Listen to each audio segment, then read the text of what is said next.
Hello everyone, welcome to my UPSC. 24 test already complete हो चुके हैं। जिन्होंने टेस्ट सीरीज ज्वाइन कर रखा है ये आपको भेजे भी जा चुके हैं। अगर आपको नहीं मिले हैं तो इस नंबर पे आप मैसेज छोड़ दीजिएगा, आपका ईमेल आईडी सेंड कर दीजिएगा, हम चेक कर लेंगे उसके थ्रू। जिन्होंने टेस्ट सीरीज ज्वाइन नहीं किया है अभी 50% का इस पर डिस्काउंट चल रहा है, तो आप टेस्ट सीरीज ज्वाइन कर लीजिए। इसमें आपको प्रैक्टिस टेस्ट मिलते हैं, ऑनलाइन प्रैक्टिस टेस्ट, उनका डिटेल सॉल्यूशन पीडीएफ भी मिलता है और आपको सिलेबस के नोट्स भी मिलते हैं। तो अगर आप थ्रोली टेस्ट सीरीज को फॉलो करते हैं, इसके अलावा आपको कुछ नहीं पढ़ने की जरूरत है, यहाँ से आपका कवर हो जाएगा अच्छे से। बस एक चीज का जो आपको ध्यान रखना है सबसे इंपॉर्टेंट, वो है पढ़ रहे हैं उसके बाद जो पढ़ा है उसका रिवीजन जरूर करना है। रिवीजन के बिना फिर उतना स्कोर नहीं होता है, रिवीजन बहुत इंपॉर्टेंट है। Let's begin. आज का जो टेस्ट है, देखिए आपको टेस्ट सीरीज में फुल लेंथ टेस्ट तो मिलते ही है। फुल लेंथ टेस्ट वो होता है जो पूरे सिलेबस पे बेस्ड होता है, हर टॉपिक से सिलेबस के से क्वेश्चन कवर होते हैं उसमें।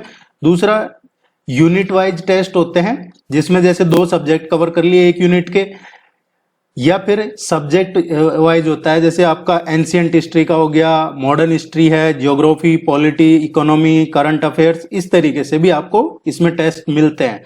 आज का जो टेस्ट है वो पॉलिटी पे बेस्ड है, मध्य प्रदेश की पॉलिटी ऑफ मध्य प्रदेश। ये पूरा टेस्ट, और सभी टेस्ट में 50 क्वेश्चन ही मिलते हैं आपको, और एग्जाम में भी 50 क्वेश्चन ही आते हैं, 50 क्वेश्चन ही आते हैं। Let's begin. वर्तमान में अभी जब हम ये कर रहे हैं वो है वर्तमान में मध्य प्रदेश राज्य निर्वाचन आयोग के अध्यक्ष कौन है? Madhya Pradesh state election commission, इसके चेयरमैन कौन है? ये पूछा हमसे। अब इसका बैकग्राउंड देखते हैं हम, क्योंकि जरूरी नहीं है कि हमसे क्वेश्चन यही पूछा जाए कि इसके अध्यक्ष कौन है अभी प्रेजेंट में। ऑब्वियसली 99% चांस है ये पूछा जाने का, क्योंकि ये अभी करंट में चेंज हुआ है बहुत साल के बाद, तो ये पूछा जाएगा क्वेश्चन जहां तक उम्मीद है। लेकिन इसमें एक तो अपॉइंटमेंट कौन करता है, इसकी नियुक्ति कौन करता है? जो मध्य प्रदेश राज्य निर्वाचन आयुक्त है उनकी नियुक्ति राज्यपाल करते हैं। कौन करते हैं? राज्यपाल करते हैं। इसका अस्तित्व में कब आया है, इसका गठन कब हुआ है?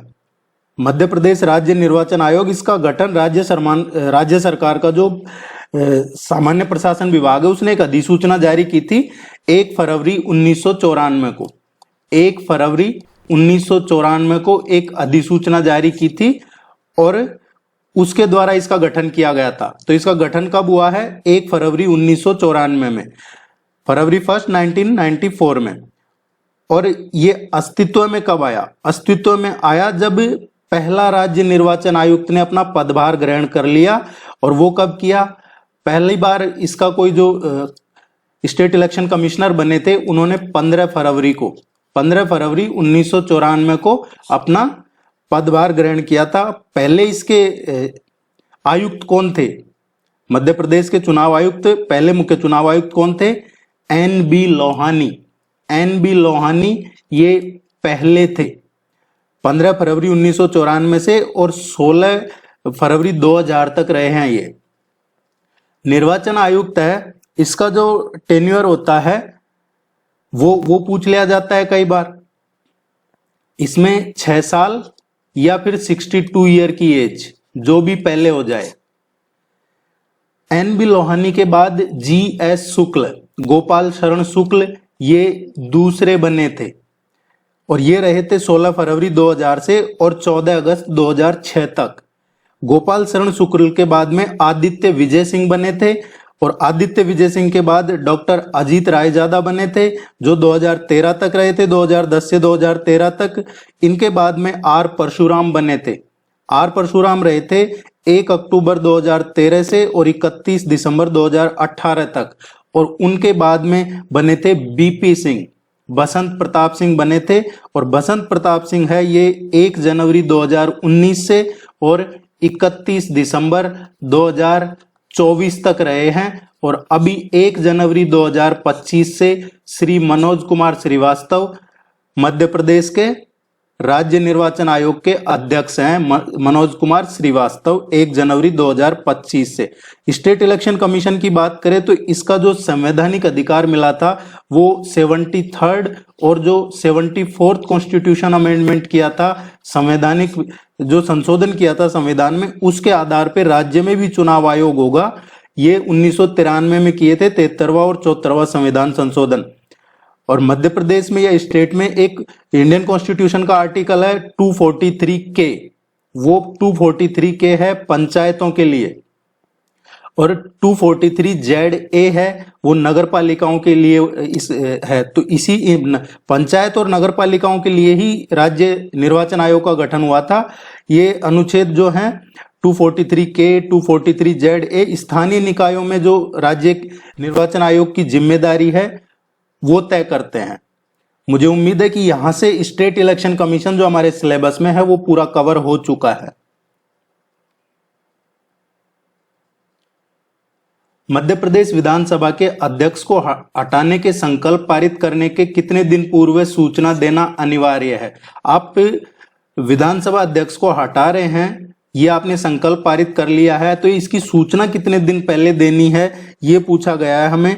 मध्य प्रदेश विधानसभा तो क्या है, ये तो एक सदनीय सदन है, यहाँ तो बाइकैमरल नहीं है, एक सदनीय ही है। इस सदन का अध्यक्ष विधानसभा अध्यक्ष ही होता है। और संविधान का जो आर्टिकल है 179 अनुच्छेद 179 इसके अकॉर्डिंग विधानसभा अध्यक्ष को विधानसभा के सदस्यों द्वारा बहुमत से पारित करना होता है। इस पे कोई स्पेशल मेजोरिटी नहीं चाहिए होती है, बहुमत से पारित करना होता है। और जो बहुमत से पारित संकल्प है उसको 14 दिन पहले उसको दिया जाना जरूरी होता है। 14 डेज पहले इसको सूचना देनी होती है कि भाई हम इसको हटा रहे हैं। टेस्ट सीरीज हिंदी और इंग्लिश मीडियम दोनों में अवेलेबल है। जिन्होंने अभी 50% का इसमें डिस्काउंट चल रहा है तो देख लीजिएगा, जो इंटरेस्टेड हैं या जो सीरियसली प्रैक्टिस करना चाहते हैं, तैयारी कर रहे हैं।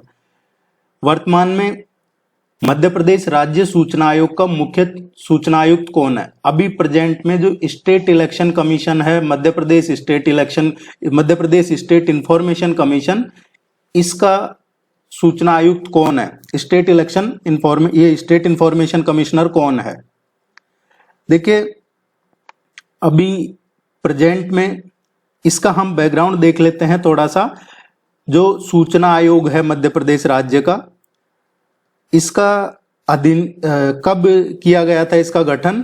तो ये 22 अगस्त 2005 को 2005 में 22 अगस्त 2005 को मध्य प्रदेश शासन द्वारा एक सूचना का अधिकार अधिनियम 2005 है, उसकी धारा 15 के तहत राज्य सूचना आयोग का गठन किया गया था 22 अगस्त 2005 को। इसमें पहले मुख्य सूचना आयुक्त कौन थे? चीफ इंफॉर्मेशन कमिश्नर कौन थे इसके मध्य प्रदेश राज्य के पहले? तो पहले थे श्री TN श्रीवास्तव, ये मध्य प्रदेश के पहले मुख्य सूचना आयुक्त थे। 14 अक्टूबर 2005 से और 31 अक्टूबर 2006 तक रहे हैं ये। इसके बाद में पद्मपाणि तिवारी बने हैं, ये दूसरे थे, और ये रहे थे 26 मार्च 2007 से और 25 मार्च 2012। ये सब डेट वाइज आपको इसलिए बताया जा रहा है कि कई बार क्वेश्चन पूछ लिया जाता है कि सबसे लंबे टाइम तक कौन रहे हैं, सबसे शॉर्टेस्ट टेन्योर किसका रहा है, सबसे छोटा कार्यकाल, इसलिए बताया जा रहा है। तीसरे नंबर पे जो बनाए गए थे वो थे इकबाल अहमद सबसे कम टाइम तक रहे हैं, 4 अगस्त 2012 से और 21 दिसंबर 2012 तक रहे हैं इकबाल अहमद। इसके बाद में KD खान को बनाया गया था। KD खान है, ये 11 फरवरी 2014 से और 10 फरवरी 2019 तक रहे हैं। और KD खान के बाद में बनाया गया था AK शुक्ला, इनको बनाया गया था, 5वें नंबर के थे ये AK शुक्ला। इनका टेन्योर रहा था 30 मार्च 2019 से और 28 मार्च 2024 तक। और अभी प्रेजेंट में जो इसके मुख्य सूचना आयुक्त हैं अभी प्रेजेंट में हैं श्री विजय यादव। अभी विजय यादव प्रेजेंट में मुख्य सूचना आयुक्त है। तो ये नया अपॉइंटमेंट है, इसलिए चर्चा में है। इनका जो अपॉइंट किया जाता है, एक कमेटी की सिफारिश पे राज्यपाल इनकी नियुक्ति करते हैं। उस कमेटी में कौन होता है? अगर राज्य में मुख्य सूचना आयुक्त हो या राज्य सूचना आयुक्त हो, उनकी नियुक्ति कौन करता है? राज्यपाल करता है। लेकिन एक कमेटी होती है, उसकी सिफारिश पे करता है राज्यपाल, और उस कमेटी में मुख्यमंत्री होते हैं, उस कमेटी के अध्यक्ष होते हैं। विधानसभा में जो विपक्ष के नेता हैं वो होते हैं उस कमेटी में, और मुख्यमंत्री के द्वारा ही एक नॉमिनेट किया हुआ मंत्रिमंडल का सदस्य होता है कैबिनेट में से। ये इसमें शामिल होते हैं 3 लोग। कितने टाइम के लिए रहते हैं? तो ये 5 ईयर या फिर 65 ईयर, या तो 5 साल की अवधि पूरी हो जाए या फिर उनकी जो एज है वो 65 वर्ष की आयु, दोनों में से जो भी पहले हो, जब तक इनका कार्यकाल रहता है। निम्नलिखित कथनों पर विचार करें और व्यक्तित्व की पहचान करें। ये जो स्टेटमेंट है ये किन के बारे में है, ये हमसे पूछा है। 1952 में ये भोपाल राज्य के मुख्यमंत्री बने थे। भोपाल पहले अलग से राज्य था, और जब 1956 में मध्य प्रदेश बना है, जब फिर भोपाल को भी मध्य प्रदेश में मर्ज कर दिया गया था। 1957, 62 और 67 के चुनाव में उदयपुरा से मध्य प्रदेश विधानसभा के लिए ये चुने गए थे।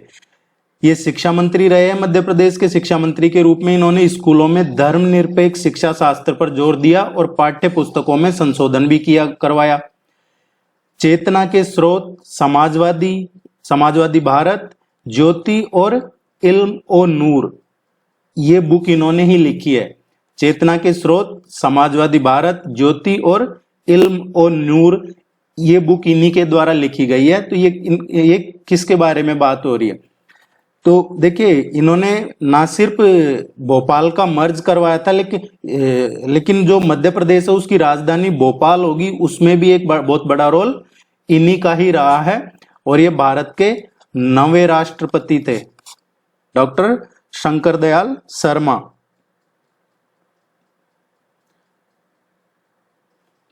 अगर शंभुनाथ शुक्ल हैं, शंभुनाथ शुक्ल कौन थे? शंभुनाथ शुक्ल जो विंध्य प्रदेश बना था, मध्य प्रदेश से पहले जो विंध्य प्रदेश था, उसके पहले मुख्यमंत्री थे शंभुनाथ शुक्ल। लीलाधर जोशी हैं, ये जब मध्य प्रदेश से पहले मध्य भारत हुआ करता था, तो मध्य भारत के पहले प्रधानमंत्री थे लीलाधर जोशी। और अवधेश प्रताप सिंह है, बघेलखंड और बुंदेलखंड राज्य हुआ करता था, उसके प्रधानमंत्री थे। बघेलखंड और बुंदेलखंड राज्यों के जो संघ था, उसके प्रधानमंत्री थे पहले अवधेश प्रताप सिंह। तो ये जो भी चीजें हैं, ये डॉक्टर शंकर दयाल शर्मा के बारे में है। और जब ये भोपाल हुआ करता था राज्य अलग से, तो इसमें कौन कौन से जिले शामिल थे? अभी प्रेजेंट में जो भोपाल डिस्ट्रिक्ट है, रायसेन है, सीहोर है, ये उस टाइम पे भोपाल राज्य का हिस्सा हुआ करते थे।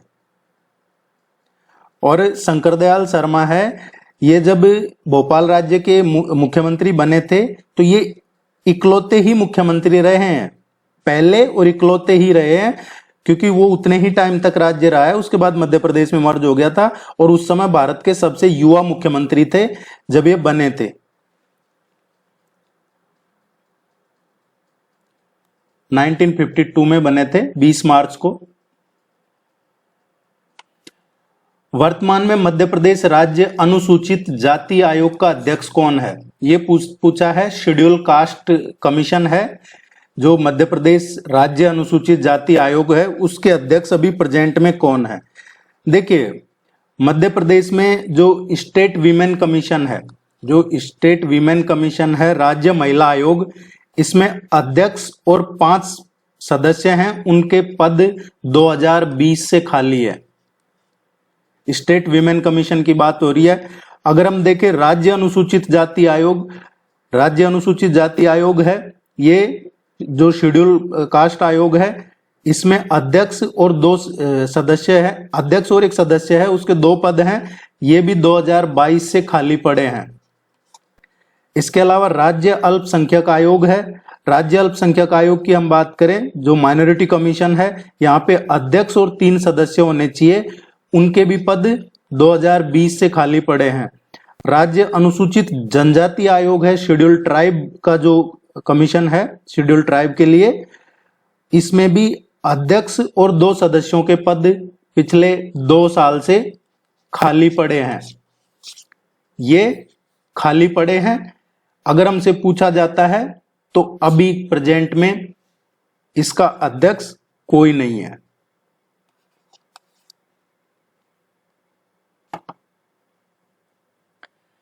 मध्य प्रदेश पुलिस सेवा संवर्ग की प्रथम महिला आईपीएस अधिकारी कौन थी? मध्य प्रदेश में पुलिस सेवा में पहली महिला आईपीएस अधिकारी, आपने पढ़ा होगा देश की पहली महिला आईपीएस किरण बेदी, लेकिन मध्य प्रदेश की पहली महिला आईपीएस अधिकारी कौन थी? ये आशा गोपालन थी, आशा गोपालन। और ये क्वेश्चन इसलिए भी इंपॉर्टेंट हो जाता है क्योंकि ये भी पहले प्रोफेसर, असिस्टेंट प्रोफेसर थी जहां तक है, तो ये आपसे जुड़ा हुआ ही है मामला। पहले प्रोफेसर थी और बाद में फिर ये आईपीएस बनी है। 1976 में ये इन्होंने ज्वाइन किया था। सबसे पहले इनको जब पोस्टिंग मिली थी शिवपुरी डिस्ट्रिक्ट में मिली थी, और उस टाइम पे शिवपुरी में ये गुंडे डकैत इनका काफी तांडव मचा हुआ था, तो इन्होंने ही शुरुआत की थी उनको ठीक करने की। और बाद में फिर इन्होंने एक जर्मन पुलिस ऑफिसर था उससे शादी की थी। कोई विधेयक धन विधेयक है या नहीं, इसका निर्णय राज्य में कौन करता है? कोई विधेयक धन विधेयक है या नहीं, मनी बिल है या नहीं, इसका निर्णय कौन करता है? तो कोई भी विधेयक धन विधेयक है या नहीं, तो भारतीय संविधान के अकॉर्डिंग आर्टिकल 199 के अनुसार राज्य विधानसभा में कोई विधेयक धन विधेयक है या नहीं, इसका निर्णय विधानसभा अध्यक्ष का होगा, और यह निर्णय अंतिम होगा और बाध्यकारी भी होगा। अगर केंद्र सरकार की बात करें, सेंट्रल लेवल पे कौन सा आर्टिकल है? सेंट्रल लेवल पे है आर्टिकल 110, जो लोकसभा स्पीकर डिसाइड करते हैं कि कौन सा बिल मनी बिल है या नहीं है, और वो फाइनल होता है। इसी तरीके से यहां विधानसभा अध्यक्ष तय करते हैं कि कौन सा बिल धन विधेयक है या नहीं है।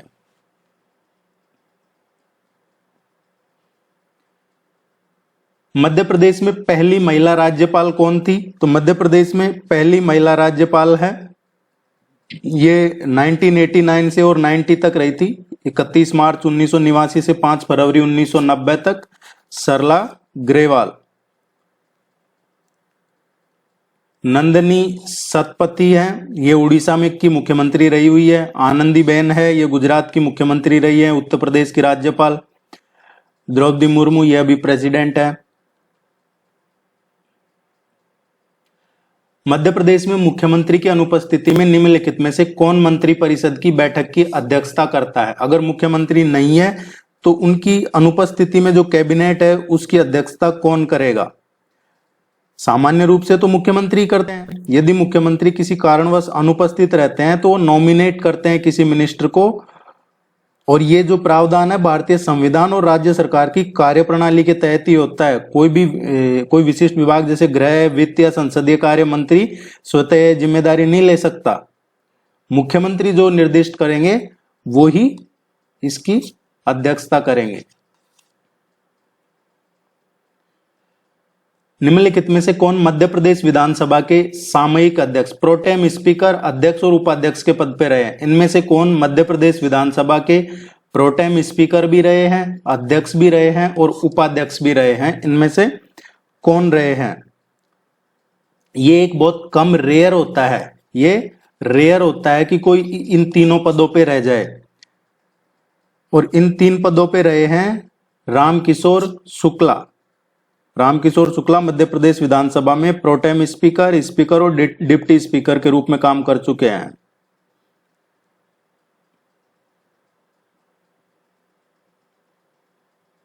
आपसे रिक्वेस्ट है, चैनल को सब्सक्राइब जरूर कीजिएगा, वीडियो को लाइक कर दीजिए अगर अभी तक लाइक नहीं किया है तो, और रिक्वेस्ट है चैनल को सब्सक्राइब करने का। आप चैनल को सब्सक्राइब करके और अपना सपोर्ट दीजिए। अनुसूचित जाति और अनुसूचित जनजाति अत्याचार निवारण अधिनियम 1989 के अधीन अपराधों का निपटारे करने के लिए राज्य सरकार किसकी सहमति से सत्र न्यायालय को विशेष न्यायालय निर्दिष्ट कर सकती है? जो SC/ST एक्ट है 1989 का, इसके अधीन अगर इनसे संबंधित कोई अपराध हैं तो उनका निपटारा करने के लिए राज्य सरकार जो सेशन कोर्ट है उसको स्पेशल कोर्ट बना सकती है। लेकिन राज्य सरकार किसकी सहमति चाहेगी ऐसा करने के लिए?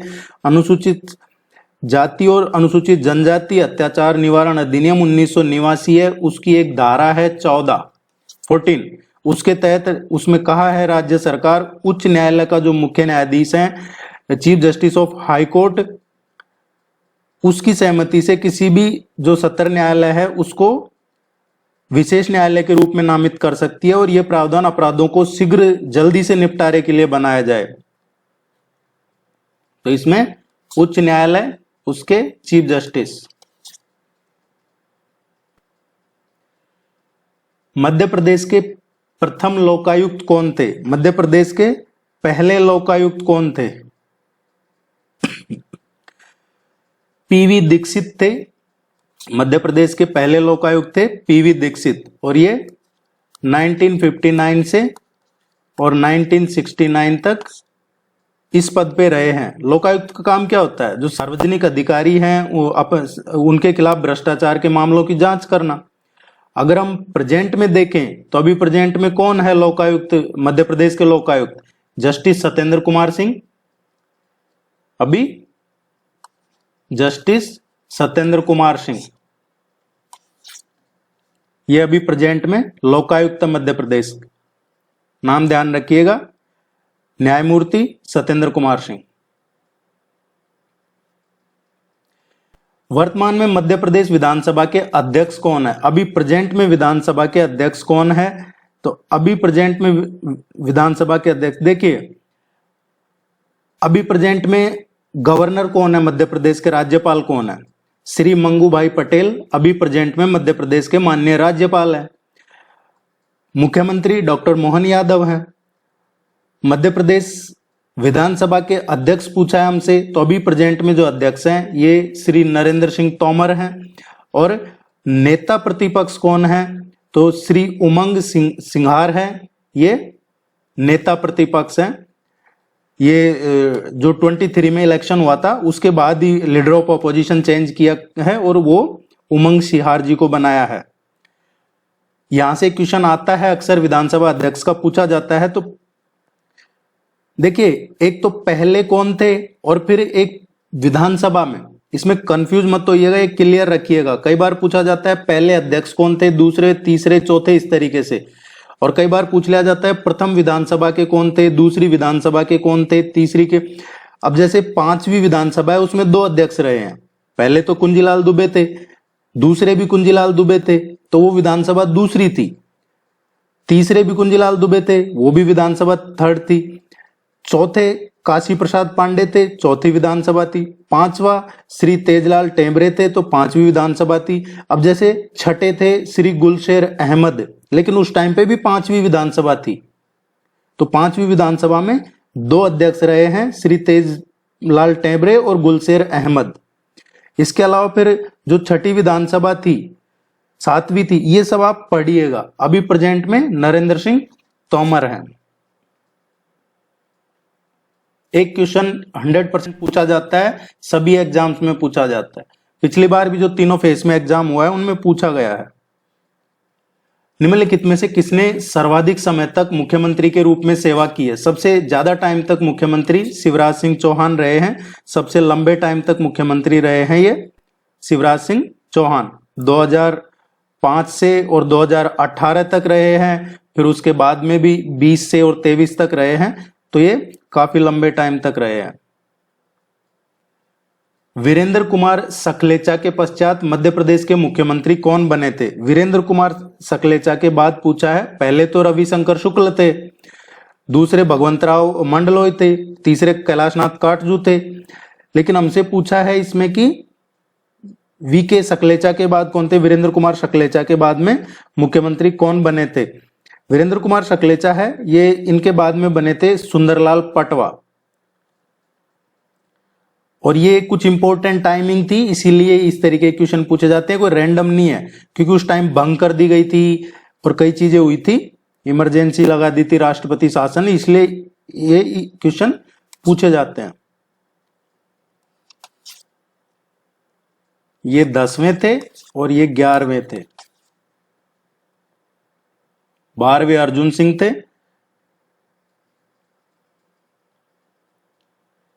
मध्य प्रदेश पंचायती राज अधिनियम 1993 के तहत कितनी धाराएं और अध्याय हैं? मध्य प्रदेश का जो पंचायती राज अधिनियम है 1993, इसके तहत कितनी धाराएं और अध्याय हैं? तो इसके तहत जो कुल धाराएं हैं, इसमें 132 धाराएं और 15 अध्याय हैं। देखिए यहां से इसका एक क्वेश्चन पूछ लिया जाता है पंचायती राज का, तो इसको थोड़ा सा हमें अच्छे से पढ़ना होगा, क्योंकि इसमें सबसे पहले क्या हुआ था, सबसे पहले पंचायत स्वायत्त शासन की प्राइमरी इकाई मानी गई। फिर 1957 में 1957 में क्या हुआ है, एक बलवंत राय मेहता समिति को गठित की गई थी, जो पंचायतों का जो ट्राई लेवल है, त्रिस्तरीय ढांचा है, उसके लिए। त्रिस्तरीय ढांचा क्या है? जिला परिषद, पंचायत समिति और ग्राम पंचायत। इसके बाद में फिर पंचायती राज में उतार चढ़ाव आया, और इस उतार चढ़ाव के बाद में क्या हुआ कि 77-78 के टाइम आते आते ये 1957 में कमेटी बनाई थी बलवंत राय मेहता की अध्यक्षता में, लेकिन इसके बाद में 58 से 76 तक उतार चढ़ाव रहा। फिर 77-78 आते आते जो सरकारी अधिकारी थे, उन्होंने पंचायत समिति और जिला परिषदों का जो उनका क्षेत्राधिकार था, उसमें हस्तक्षेप करना शुरू कर दिया था। और उसके बाद में 1978 में 1978 में अशोक मेहता कमेटी का गठन किया गया था। अशोक मेहता कमेटी ने का गठन किया, उन्होंने रिकमेंड की जिला पंचायत, मंडल पंचायत, गांव की समिति और ग्राम पंचायत। और फिर पंचायती राज वित्त आयोग का गठन, पंचायती राज जो वित्त आयोग है उसका गठन। उसके बाद में 1982 में एक कमेटी और बनाई थी, जो नियमित चुनाव हो सके पंचायतों में, इनका जो डिसेंट्रलाइजेशन है वो रहे, विकेंद्रीकृत शासन और नियमित चुनाव पंचायतों में, इसके लिए एक कमेटी बनाई 82 से 85 के बीच में, वो थी राव कमेटी। इसके बाद में 1986 में एक और कमेटी बनाई गई थी 1986 में, वो कमेटी थी सिंघवी कमेटी, और सिंघवी कमेटी की रिकमेंडेशन के बाद ही पंचायतों का संवैधानिक दर्जा दिया गया था, जो 64वां संविधान संशोधन करके इसका आधार बना था कि पंचायतों को संवैधानिक दर्जा दिया जाए। और 1990 में फिर एक और कमेटी बनाई गई थी, वो कमेटी थी खर्रा कमेटी।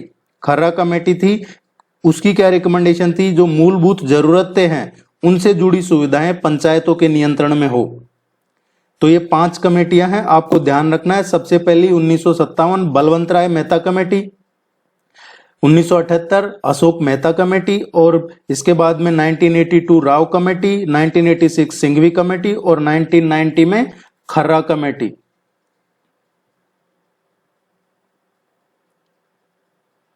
मध्य प्रदेश योजना आयोग का गठन कब हुआ था? मध्य प्रदेश में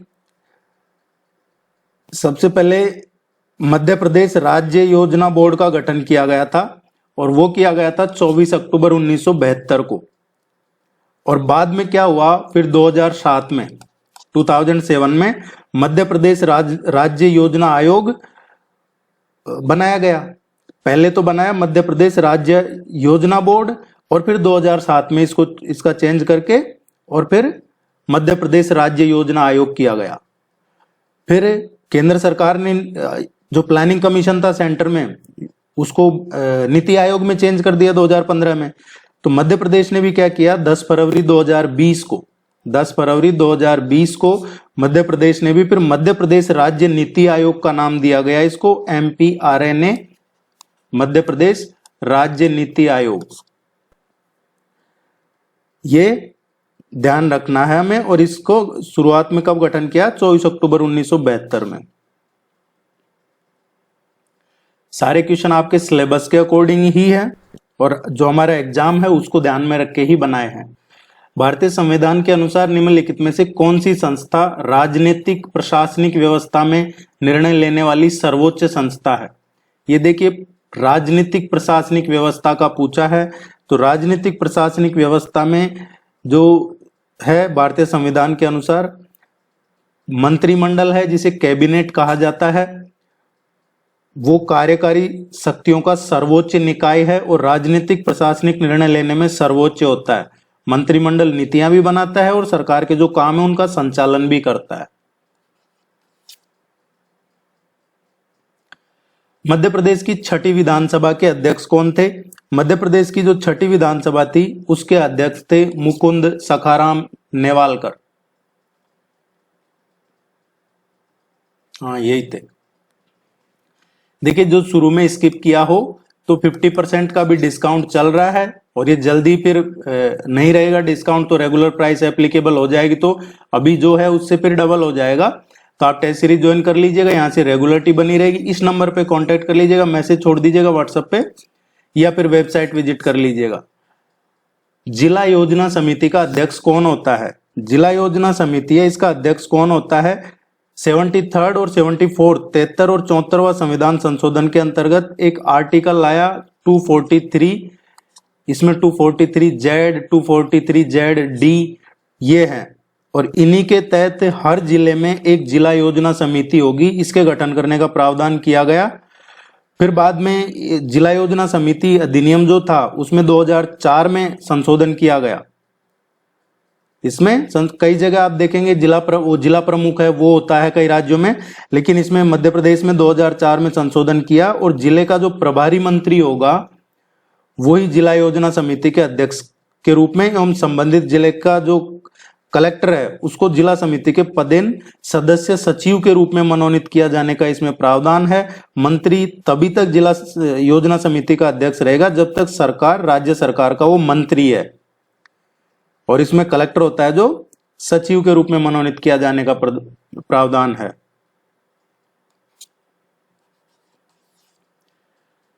all the very best, good luck, thank you very much. जी जान लगा के पढ़ते रहिए, एक महीना कम नहीं होता है, क्योंकि अभी क्या है कुछ लोग पैनिक बटन दबा देते हैं, उनको नहीं पता है कि रोज के अगर आप 2-3 टेस्ट निकालोगे तो ये आपका जो सिलेबस है धीरे धीरे कम होता जाएगा। तो बजाय एग्जाम कैसा होगा, एग्जाम होगा या नहीं होगा, पेपर क्या आएगा, कट ऑफ क्या जाएगा, क्या कहाँ से क्या आएगा, इसके बजाय पढ़ाई पे फोकस रखना है। यही आपसे रिक्वेस्ट है, ताकि अपना पूरा टाइम हमारा पढ़ाई में लगे। जो हमारे हाथ में नहीं है उसको छोड़ दीजिए, क्या होगा क्या नहीं होगा, सिर्फ पढ़ना है। और फिर एक दिन आप चूज कर लीजिए वीक में, उसमें आपको जो 5 दिन में पढ़ा है वीक में 2 दिन उसका रिवीजन कीजिए, आपका एग्जाम क्लियर हो जाएगा। Thank you.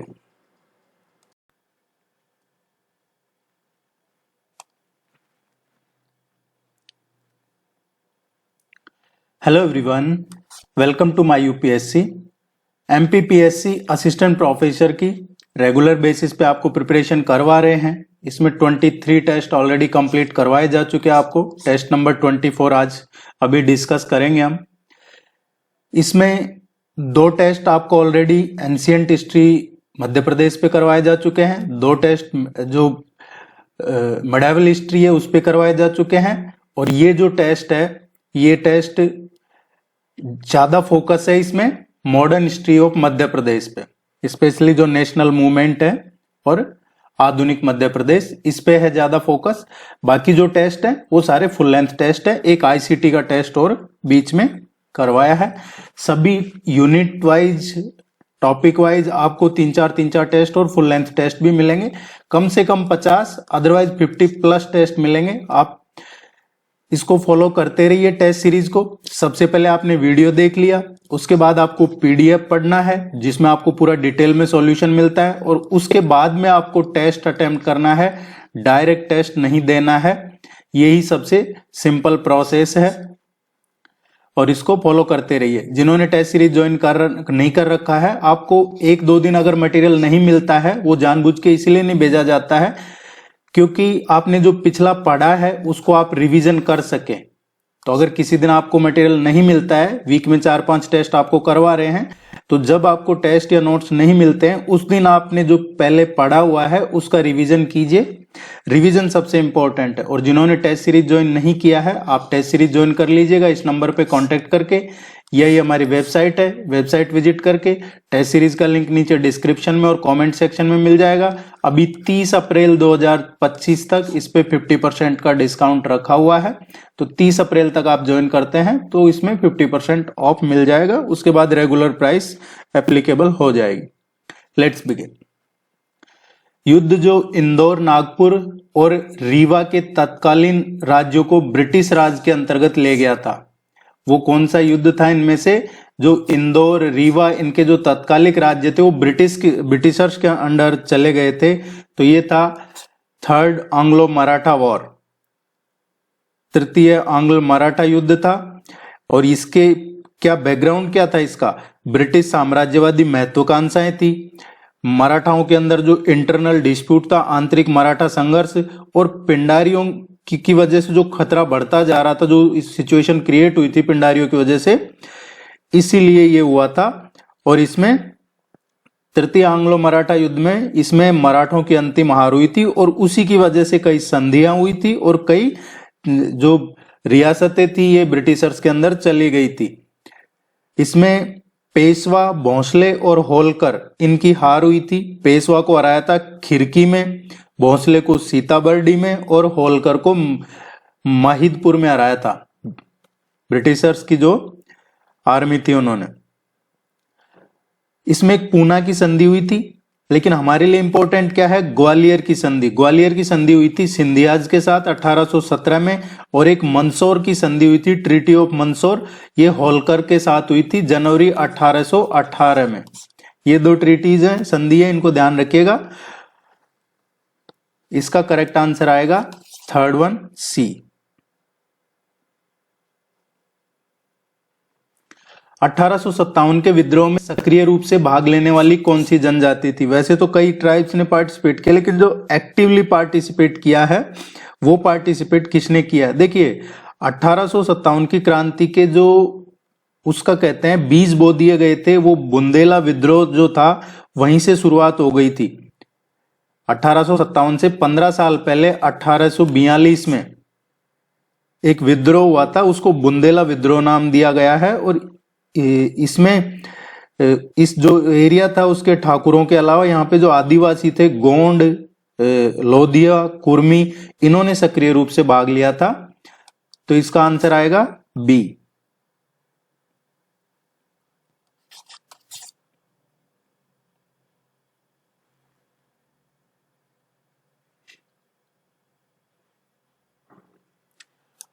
भोपाल के युद्ध के बाद पेशवा और निजाम के मध्य किस नाम से संधि हुई थी? भोपाल का युद्ध हुआ था और उस युद्ध के जो परिणाम क्या हुआ, 1738 में एक संधि हुई, दुरई सराय की संधि।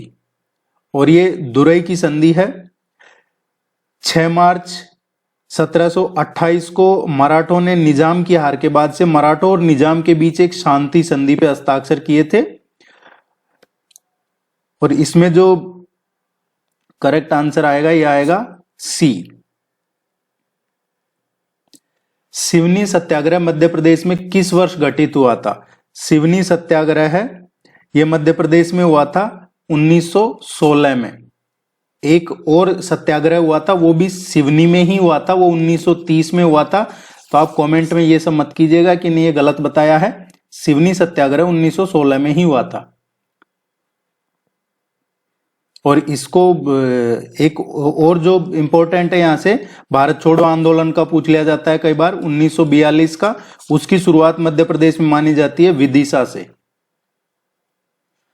सोहावल नरसंहार की घटना मध्य प्रदेश में कहां घटित हुई थी? सोहावल नरसंहार की घटना मध्य प्रदेश में, ये सोहावल का नरसंहार या इसको माजन गोलीकांड भी कहते हैं। सोहावल का नरसंहार या माजल गोलीकांड 1938 का है। ये 19 जुलाई 1938 को सोहावल रियासत में जो अंग्रेजी हुकूमत थी उसके खिलाफ लाल बुद्ध प्रताप सिंह के नेतृत्व में एक सामान्य सी, एक जनरल सी सभा का आयोजन किया जा रहा था।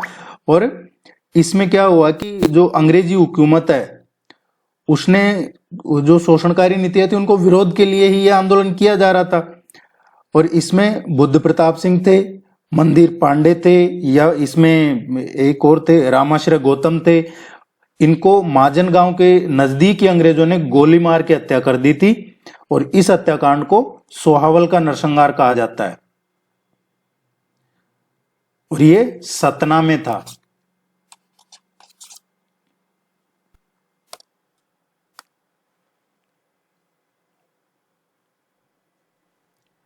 इनको मैच करवाना है। रानी अहिल्याबाई ने से संबंधित है। रानी अहिल्याबाई ने महेश्वर में सुंदर घाट बनवाए थे। रानी दुर्गावती है। रानी दुर्गावती का विवाह गोंड राजा दलपत सिंह से हुआ था। और मणिकर्णिका तांबे, रानी लक्ष्मीबाई का नाम था मणिकर्णिका तांबे। इसका जो करेक्ट आंसर आएगा, फर्स्ट में 3, सेकंड में फर्स्ट और थर्ड में सेकंड।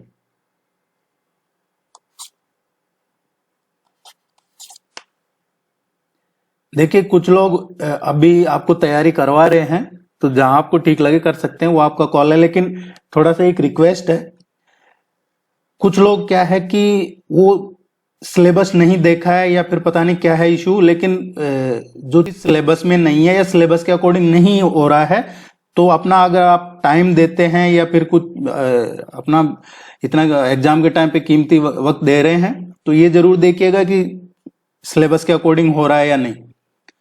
Doctor B.R. अम्बेडकर द्वारा शोषित वर्ग संघ की स्थापना निम्नलिखित में से किस वर्ष में हुई थी? Doctor B.R. अम्बेडकर का शोषित वर्ग संघ की स्थापना इन्होंने किस वर्ष में की थी, ये पूछा है। 1930 में की गई थी ये शोषित वर्ग संघ की स्थापना। बाबा साहब अम्बेडकर को 1990 में भारत रत्न भी दिया हुआ है। 1990 में 14 अप्रैल को अम्बेडकर जयंती भी मनाते हैं।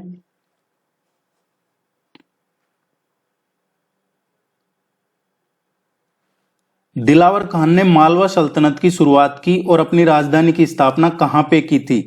दिलावर खान ने, मालवा का राज्य है ये नर्मदा और ताप्ती जो नदियां हैं इनके बीच में अवस्थित था और इसको अलाउद्दीन खिलजी ने दिल्ली सल्तनत में शामिल किया था। लेकिन तुगलक वंश का पतन हुआ और तुगलक वंश के पतन के बाद में तुगलक गवर्नर बनाया इन्होंने दिलावर खान को, और जो स्वतंत्र मालवा राज्य है इसकी स्थापना की फिर इसने दिलावर खान ने, और इसकी राजधानी बनाया मांडू को। दिलावर खान का जो ओरिजिनल नेम था वो हुसैन था।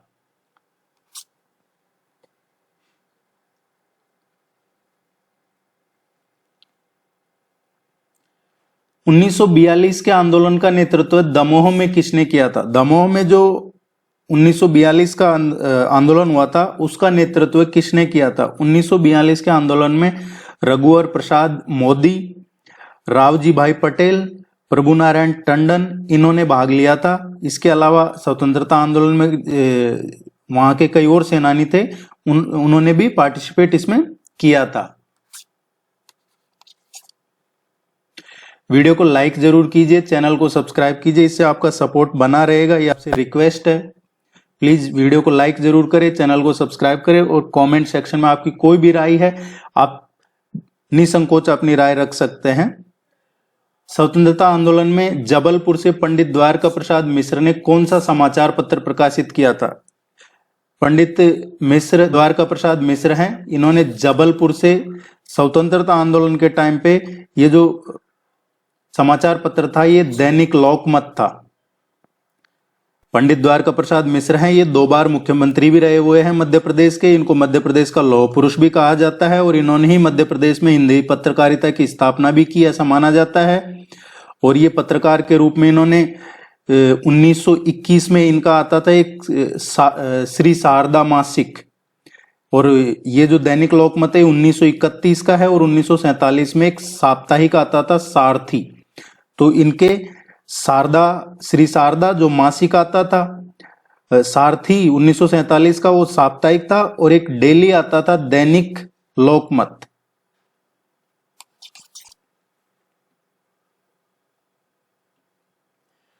अंग्रेजों ने मंदसौर की संधि किसके साथ की थी? अंग्रेजों ने मंदसौर की संधि किसके साथ की थी, ये पूछा गया है हमसे। तो देखिए अंग्रेजों ने, कोई क्वेश्चन रहा है क्या?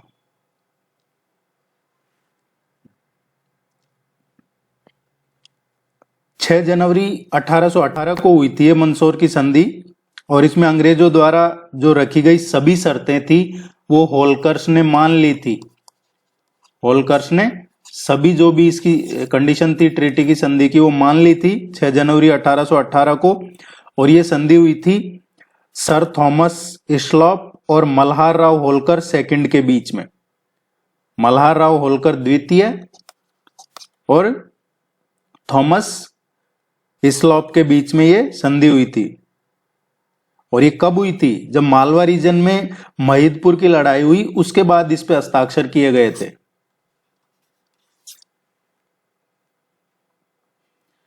स्वतंत्रता संग्राम सेनानी ठाकुर निरंजन सिंह किस क्षेत्र से संबंधित थे? ये कौन से क्षेत्र से संबंधित थे? ठाकुर निरंजन सिंह।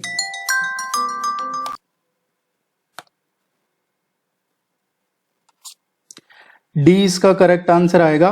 स्वतंत्रता संग्राम में उनकी गतिविधियों का जो केंद्र था वो एक तो आगरा था और फिर महाकौशल बना था। बाद में ये पंडित माखनलाल चतुर्वेदी के भी प्रभाव में आए थे।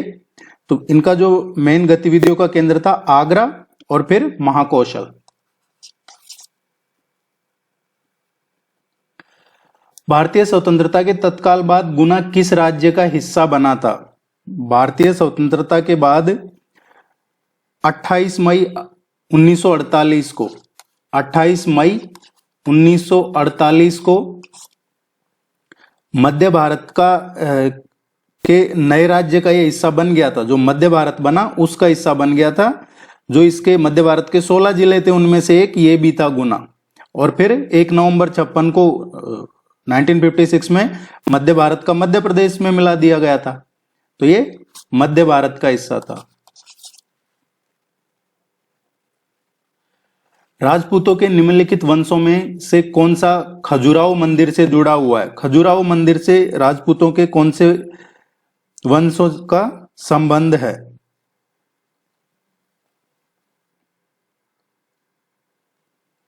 चंदेल डायनेस्टी। राजपूतों का जो चंदेल वंश है ये खजुराहो मंदिर से जुड़ा हुआ है। और खजुराहो कहाँ है? छतरपुर में है। चंदेल साम्राज्य की जो पहली राजधानी थी वो यही थी। और खजुराहो मंदिरों का निर्माण है 1950 से और 1050 ईस्वी के बीच चंदेल राजाओं द्वारा ही करवाया गया था।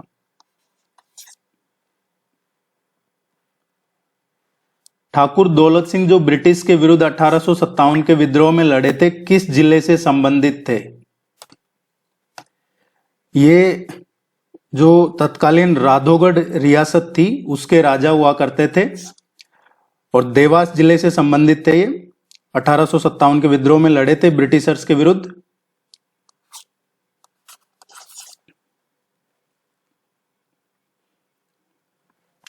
अलीराजपुर रियासत की स्थापना कब हुई थी? अलीराजपुर रियासत की स्थापना कब हुई थी?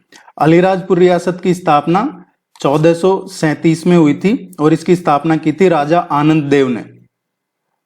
राजा आनंद देव ने अलीराजपुर रियासत की स्थापना की थी।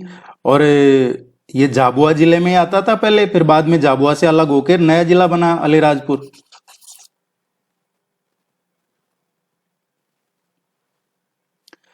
कौन से राजपूत समूह से रुद्र प्रताप सिंह संबंधित थे? रुद्र प्रताप सिंह कौन से राजपूत समूह से संबंधित थे? रुद्र प्रताप सिंह ये बुंदेला राजपूत समूह से संबंधित थे। 1501 ईस्वी में रुद्र प्रताप सिंह बुंदेला ने ओरछा राजवंश की नींव रखी थी। किसकी? ओरछा राजवंश की। और ओरछा को अपनी राजधानी बनाया था इन्होंने। वीडियो को लाइक जरूर कीजिएगा आप। किसने सांची की पहाड़ी की चोटी पर मूल पुरातत्व संग्रहालय सांची की स्थापना की थी? सांची की जो पहाड़ी की चोटी है वहां पे ये पुरातत्व संग्रहालय की स्थापना किसने की थी? इसका जो करेक्ट आंसर आएगा ये आएगा बी, सर जॉन मार्शल। ये सांची है बौद्ध स्तूपों के लिए पूरे वर्ल्ड में फेमस है। अशोक ने बनवाया था और रायसेन जिले में है। ये रायसेन जिले में है। सर जॉन मार्शल ने यहाँ पे पुरातत्व संग्रहालय की स्थापना की थी। रानी दुर्गावती ने भूतपूर्व मध्य प्रदेश की निम्नलिखित में से किस रियासत पर शासन किया था? रानी दुर्गावती ने यह शासन किया था गोंडवाना में।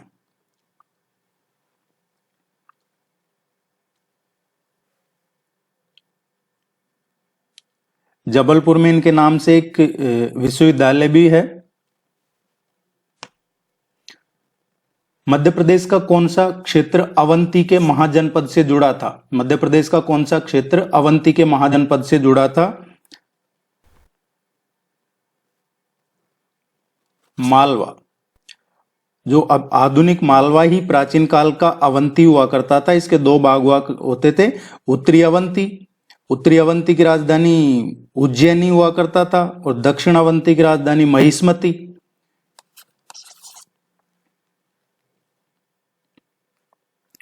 मैच करना है इनको, लिस्ट फर्स्ट और लिस्ट सेकंड को।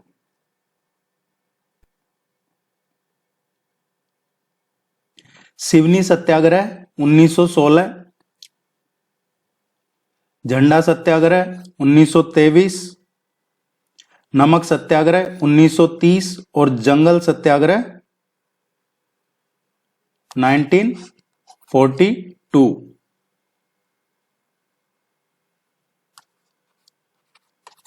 थ्री 142।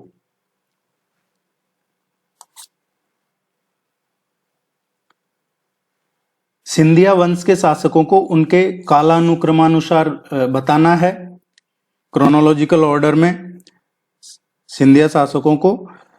देखिए सबसे पहले जो आएगा राणोजी सिंधिया, इसके बाद में दौलतराव सिंधिया, जयाजीराव सिंधिया एंड देन माधवराव सिंधिया। ये क्रम आएगा 2, 3, 4, 1।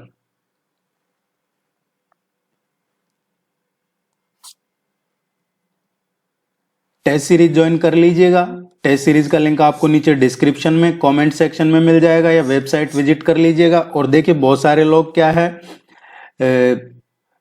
कहीं पे ये जो YouTube का एक ज्वाइन बटन दिया हुआ है उस पे करके आते हैं और वहां पे फिर उसको टेस्ट सीरीज समझते हैं और टेस्ट सीरीज नहीं है। ये इसका YouTube का अलग है और टेस्ट सीरीज अलग है, तो ऐसा नहीं है। और कुछ लोग 49, 69, 99, यहाँ देखिए 49, 99, 69 इनमें कोई टेस्ट सीरीज नहीं मिलती है। आप मार्केट में जाइए, आपको 100 रुपए में हिस्ट्री ऑफ मध्य प्रदेश की एक बुक भी नहीं मिलेगी।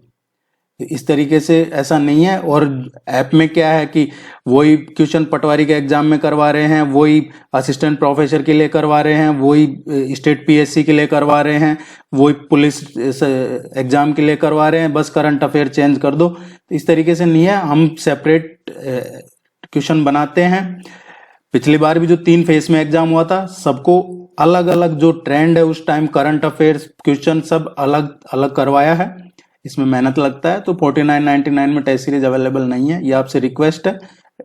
जो 49.99 में समझ रहे हैं वो प्लीज कांटेक्ट ना करें। Thank you very much, all the very best, good luck.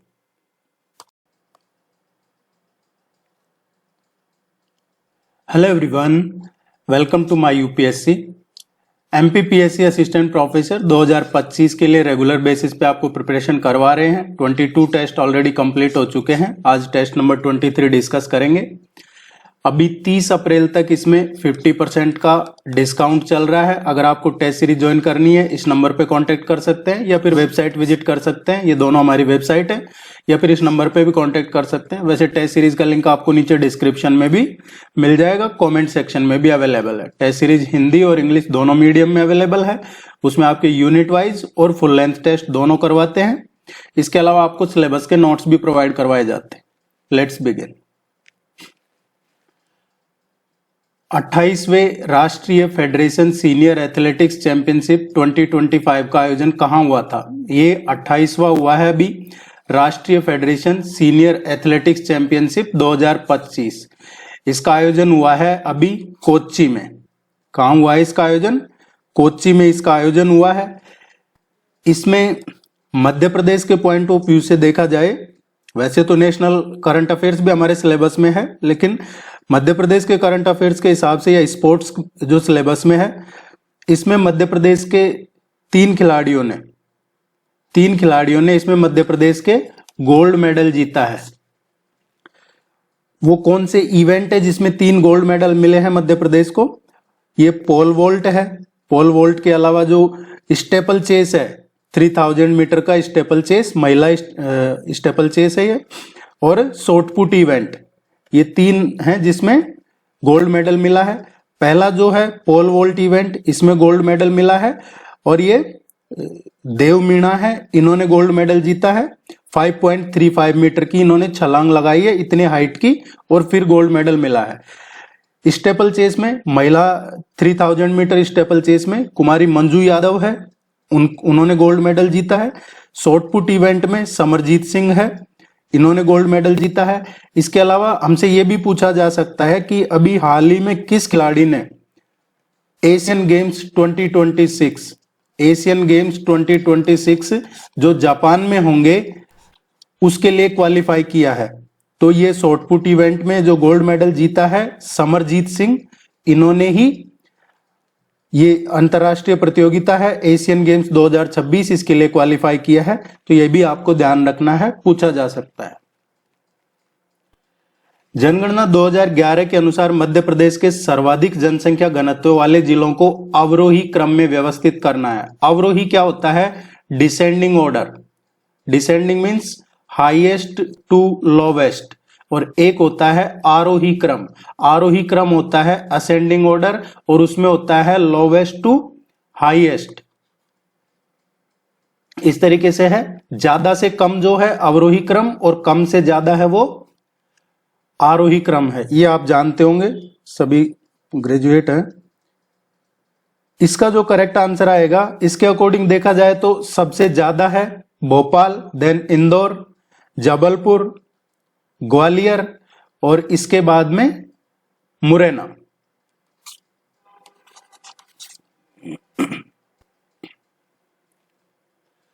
Madhya Pradesh की ड्रोन प्रोत्साहन और उपयोग नीति 2025 के तहत ड्रोन विनिर्माण इकाइयों के लिए कितने प्रतिशत पूंजी सब्सिडी की पेशकश की गई है? यह अभी नई पॉलिसी लॉन्च की है मध्य प्रदेश गवर्नमेंट ने, ड्रोन प्रोत्साहन और उपयोग नीति 2025। इसके तहत जो ड्रोन विनिर्माण इकाइयां हैं इनको सब्सिडी दी जा रही है। अब ये कितनी सब्सिडी दी जा रही है? तो इसमें 40% की सब्सिडी ऑफर की गई है, 40% की सब्सिडी, लेकिन इसमें भी एक लिमिट लगा रखी है। 40% की सब्सिडी कहां तक है? अप टू जो 30 करोड़ है, अधिकतम 30 करोड़ रुपए तक का जो उद्यमी है उसी को 40% की मिलेगी। 30 करोड़ से ज्यादा का कोई उद्यम है उसके लिए फिर 30% नहीं है। और इसमें एक चीज और है, जो 50 करोड़ से अधिक निवेश करने वाली इकाइयां हैं उनको कस्टमाइज इवेंट दिए जाएंगे। तो ये आपको ध्यान रखना है, बहुत इंपॉर्टेंट क्वेश्चन है। 40%। उष्ण कटिबंधीय शुष्क पर्णपाती वन मध्य प्रदेश के किन जिलों में पाए जाते हैं? उष्ण कटिबंधीय शुष्क पर्णपाती one, tropical dry deciduous forest. Tropical dry deciduous forest है, ये मध्य प्रदेश के कौन से जिलों में पाए जाते हैं? देखिए, मध्य प्रदेश में जो ट्रॉपिकल ड्राई डेसिडियस फॉरेस्ट है ये पाए जाते हैं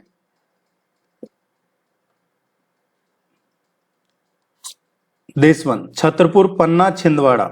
मोस्टली ये छतरपुर, पन्ना, छिंदवाड़ा, दमोह, सिवनी, सागर, जबलपुर, बैतूल, होशंगाबाद, इन जिलों में पाए जाते हैं। और इनके जो मेन प्रमुख जो वृक्ष हैं वो कौन से हैं? आपके शीशम है, नीम है, पीपल है, ये उष्णकटिबंधीय शुष्क पर्णपाती वनों की वृक्ष में आते हैं। ये ऐसे वन क्षेत्र में उगते हैं इस तरीके के जो है जहां पे 50 to 100 सेंटीमीटर वर्षा होती है। जो औसत एवरेज रेन है वो 50 to 100 सेंटीमीटर चाहिए इनके लिए। अगर हम श्योपुर, निमाड़ और रतलाम की बात करें तो श्योपुर, निमाड़ और रतलाम यहाँ पे किस तरीके के वन पाए जाते हैं? तो श्योपुर, निमाड़, रतलाम, मंदसौर, टीकमगढ़, ग्वालियर, दतिया, शिवपुरी, इनमें मोस्टली ट्रॉपिकल थॉर्न फॉरेस्ट पाए जाते हैं, उष्णकटिबंधीय कांटेदार। ट्रॉपिकल थॉर्न फॉरेस्ट उष्णकटिबंधीय कांटेदार। सीधी, मंडला और बालाघाट। सीधी, मंडला, बालाघाट यहाँ पे ट्रॉपिकल मॉइस्ट डेसिडियस फॉरेस्ट पाए जाते हैं। ट्रॉपिकल मॉइस्ट डेसिडियस फॉरेस्ट ये होते हैं उष्णकटिबंधीय नम पर्णपाती वन। और ये कहाँ पाए जाते हैं? सीधी, मंडला, बालाघाट, सिवनी, उमरिया, शहडोल, अनूपपुर यहाँ पे पाए जाते हैं। और इनके लिए 100 से और 150 सेंटीमीटर वर्षा चाहिए होती है। और जो हम ये ऊपर देखा हमने ट्रॉपिकल थॉर्न फॉरेस्ट, इनके लिए 25 से और 75 सेंटीमीटर तक की वर्षा चाहिए होती है। ग्वालियर, टीकमगढ़ और उमरिया यहाँ पे किस तरीके के पाए जाते हैं? तो ये इसका कॉम्बिनेशन सही नहीं है, इसका करेक्ट आंसर आएगा सी। प्रधानमंत्री नरेंद्र मोदी को किस देश ने मानद ऑर्डर ऑफ फ्रीडम से सम्मानित किया है? अभी रिसेंटली मानद ऑर्डर ऑफ फ्रीडम से सम्मानित किया है प्राइम मिनिस्टर मोदी को। कौन से देश ने किया है? पिछले 18 मंथ्स का करंट अफेयर्स पढ़ लीजिएगा, वो इंपॉर्टेंट है। देखिए, कुवैत ने कौन सा सम्मान दिया है प्राइम मिनिस्टर मोदी को? कुवैत ने जो सम्मान दिया है वो है order of Mubarak al Kabeer. Order of Mubarak al Kabeer, ये कुवैत ने इस अवार्ड से सम्मानित किया है और ये सब सर्वोच्च सम्मान है उनका। गयाना की बात करें तो गयाना ने जो दिया था वो द ऑर्डर ऑफ एक्सीलेंस है। क्या है? ऑर्डर ऑफ एक्सीलेंस गयाना का हाईएस्ट अवार्ड है और वो दिया था। इसके अलावा नाइजीरिया का देखें, नाइजीरिया का जो हाईएस्ट अवार्ड कौन सा है? इसका great commander of the order of niger. Great commander of the order of niger, ये नाइजीरिया का है। और जो मानद ऑर्डर ऑफ फ्रीडम है ये बारबाडोस का है। मानद ऑर्डर ऑफ फ्रीडम ये बारबाडोस का है, तो ये डी इसका करेक्ट आंसर आएगा। एक क्वेश्चन पूछा जाता है इस तरीके का, पिछले 3 बार जो एग्जाम हुआ है 3 फेज में, उसमें मोस्टली पूछे गए हैं प्राइम मिनिस्टर का, प्रेसिडेंट का, तो ये पूछ सकते हैं। किस नेटवर्क द्वारा सोशल मीडिया प्लेटफॉर्म पर अधिकतम वर्ण संख्या है? कौन सा सोशल मीडिया नेटवर्क है जहां पे मैक्सिमम वर्ण संख्या है? सबसे ज्यादा अक्षर में आप कोई पोस्ट, एक पोस्ट लिख रहे हैं आप किसी भी सोशल मीडिया पे, तो उसमें कौन सा सोशल मीडिया प्लेटफॉर्म है जहां सबसे ज्यादा अक्षरों में लिख सकते हैं? वर्ड लिमिट का पूछा है। फेसबुक का कितने अक्षरों में लिख सकते हैं? फेसबुक पे आप लिख सकते हैं 63,205 अक्षर। इंस्टाग्राम का देखा जाए तो 2200 है इसका। एक्स का देखा जाए, जो पहले ट्विटर हुआ करता था, ये 280 वर्ड्स लिमिट है। और यूट्यूब पे ये 5000 है। यूट्यूब पे कोई वीडियो है, उसके नीचे डिस्क्रिप्शन में अगर कुछ लिखते हैं तो उसकी 5000 वर्ड लिमिट है। लिंक्डइन का पूछा जाए अगर हमसे लिंक्डइन का, तो लिंक्डइन पे जो है वो 1300 वर्ड्स की लिमिट है। टिकटॉक का कितना है? टिकटॉक पे आप 150 वर्ड्स में लिख सकते हैं। सबसे ये एक्स से भी कम है टिकटॉक का। एक ट्विच और आता है, ट्विच, जो आपका चैनल है उसके बायो पे ट्विच एक प्लेटफॉर्म है, उस पे 300 वर्ड्स में लिख सकते हैं। और गूगल माई बिजनेस है, इस पे एक पोस्ट मैक्सिमम 1500 वर्ड्स में लिख सकते हैं। ये सभी आप अच्छे से याद कर लीजिएगा, हो सकता है पूछ लिया जाए। तो इसका करेक्ट आंसर आएगा ए, फेसबुक। पेपियर माचे शिल्प का मुख्य केंद्र कहाँ है? पेपियर माचे शिल्प का मुख्य केंद्र कहाँ पे है? ये पेपियर माचे या पेपर माचे, ये क्या है? इसमें जो मैश किए हुए कागज है उनमें किसी प्रकार का पेस्ट यूज किया जाता है और वो पेस्ट यूज करके और कई तरह की वस्तुएं बनाई जाती है। और पेपर माचे है, इसका ये पेपियर मावे फ्रांसीसी वर्ड है, एक पेपियर मावे वहां से लिया गया है और उसका अर्थ होता है चबाया हुआ कागज। ये काफी एंशियंट आर्ट है और जो मेनली जो नागवंशी हैं, नागवंशी कम्युनिटी के लोग हैं, उनके द्वारा बनाई जाती है। अब इसका मुख्य केंद्र पूछा हमसे, तो इसका मुख्य केंद्र है उज्जैन में। इसके अलावा उज्जैन के अलावा जो पेपियर माचे है ये आपके भोपाल में, रतलाम में और ग्वालियर में मेनली इसका केंद्र है। उज्जैन, भोपाल, रतलाम और ग्वालियर। ये पेपर माचे शिल्प उज्जैन शहर में काफी लोकप्रिय है। आपसे रिक्वेस्ट है, वीडियो को लाइक कीजिए, चैनल को सब्सक्राइब कर लीजिए। आप में से बहुत से ऐसे लोग हैं जिन्होंने चैनल को सब्सक्राइब नहीं कर रखा है, वीडियो को भी लाइक नहीं करते हैं, तो प्लीज आपसे रिक्वेस्ट है, वीडियो को लाइक कीजिए, चैनल को सब्सक्राइब कीजिए। आपकी कोई भी क्वेरी है कमेंट सेक्शन में लिख सकते हैं। टेस्ट सीरीज के लिए इस नंबर पे कांटेक्ट कर लीजिएगा, यहाँ से आपको रेगुलर बेसिस पे टेस्ट मिलते रहेंगे। सबसे इंपॉर्टेंट है, जो टेस्ट में डिटेल सॉल्यूशन प्रोवाइड करवाया जाता है। ऑनलाइन टेस्ट तो आप दे ही सकते हैं, लेकिन उसके अलावा उसका डिटेल सॉल्यूशन जो पीडीएफ में दिया जाता है वो सबसे इंपॉर्टेंट है, क्योंकि ज्यादातर अगर कोई टॉपिक से वहां डायरेक्ट क्वेश्चन नहीं आता है, उस टॉपिक से क्वेश्चन आता है तो वो डिस्क्रिप्शन से जो डिटेल सॉल्यूशन देते हैं वहां से कवर हो जाता है, या फिर वेबसाइट विजिट कर लीजिएगा। आपके एग्जाम में भी 50 क्वेश्चन ही आते हैं इस जीके के पेपर में, और हम भी सभी टेस्ट में आपको 50 क्वेश्चन ही प्रोवाइड करवाते हैं। मध्य प्रदेश में खनिजों के अवैध परिवहन की रोकथाम के लिए जिला स्तरीय कमांड एंड कंट्रोल सेंटर कहाँ स्थापित किए गए हैं? अभी रिसेंटली ये शुरू किया गया है। टोटल 7,502 है जहां तक है, तो 7,500 प्लस जो खदानें हैं छोटी बड़ी, जो रजिस्टर्ड खदानें हैं, उनकी रोकथाम के लिए अवैध खनिज का जो अवैध परिवहन है, अवैध ट्रांसपोर्ट है, उसको रोकथाम के लिए अब एक नई तकनीक जो आर्टिफिशियल इंटेलिजेंस बेस होगी, जो मानव रहित चेक गेट होंगे, जहां पे आदमी नहीं होगा तो वो घूस नहीं ले पाएगा। आदमी होता है तो क्या है, कोई अवैध खनन कर रहा है, वो उसको पैसे वगैरह देके या कोई भी लालच देके निकल जाता है, कई बार उसके साथ मारापीटी करके भी निकल जाते हैं। तो अब आर्टिफिशियल इंटेलिजेंस बेस ये मानव रहित चेक गेट पूरे मध्य प्रदेश में स्थापित किए जाएंगे। इसमें अभी रिसेंटली आज जब हम ये कर रहे हैं 41 ऐसे जगह है जो चिन्हित भी कर ली गई है, और भोपाल के आसपास ये 4 जगह पे ई चेक गेट स्थापित कर दिए गए हैं। इसमें एक जो कंट्रोल सेंटर है, राज्य स्तर का जो कंट्रोल सेंटर है, ये तो हम बात कर रहे हैं जिला स्तरीय कमांड एंड कंट्रोल सेंटर।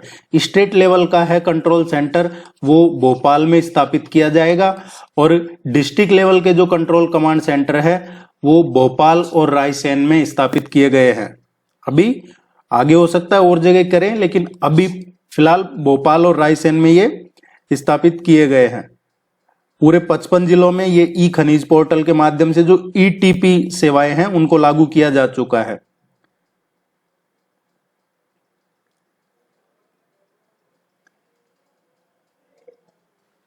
लता दीनानाथ मंगेशकर पुरस्कार 2025 से किसे सम्मानित किया जाएगा? लता दीनानाथ मंगेशकर पुरस्कार 2025 से किन्हें सम्मानित किया जाएगा? लता दीनानाथ मंगेशकर पुरस्कार ये पहली बार कब शुरू किया गया? लता जी के निधन के बाद 2022 में ये पहली बार दिया गया था, और 2022 में ये पुरस्कार किन्हें दिया गया था? देखिए, ये योग पुरस्कार दिया की शुरुआत 2022 में हुई थी, लेकिन ये राष्ट्र और समाज के प्रति जो अग्रणी योगदान के लिए दिया जाता है, और इसको कौन देता है? दीनानाथ मंगेशकर स्मृति प्रतिष्ठान संस्थान देता है, कोई गवर्नमेंट नहीं देती है। ये इनका ही एक प्रतिष्ठान है, मास्टर दीनानाथ मंगेशकर स्मृति प्रतिष्ठान संस्थान, उसके द्वारा दिया जाता है। 2022 का जो दिया गया था ये प्राइम मिनिस्टर मोदी को दिया गया था 2022 में जब पहली बार दिया गया था। 2023 में आशा भोसले को दिया गया था, 2024 के लिए अमिताभ बच्चन को दिया गया था, और 2025 का कुमार मंगलम बिरला को दिया जाएगा। मध्य प्रदेश की एकमात्र महिला मुख्यमंत्री कौन थी? मध्य प्रदेश की इनमें से जो एकमात्र महिला मुख्यमंत्री रही है ये उमा भारती रही है। सरला ग्रेवाल हैं, ये पहली गवर्नर रही है। ये फुल लेंथ टेस्ट है, इसमें सारा सिलेबस के बेस पे क्वेश्चन कवर होते हैं। निम्नलिखित में से कौन सा मिलान गलत है? इनकरेक्टली मैच कौन सा है? इधर ये इंस्क्रिप्शन है और कौन सा जिला है? अभिलेख और जिला। देखिए, सांची अभिलेख है, ये रायसेन जिले में है। रूपनाथ है, ये जबलपुर में है। गुर्जरा अभिलेख ये धार में नहीं है, तुम्हें नबिलेक है, ये गुना में है। जो गुर्जरा है ये धार में नहीं है, गुर्जरा एक्चुअली दतिया में है। ये कहां पे है? दतिया जिले में है।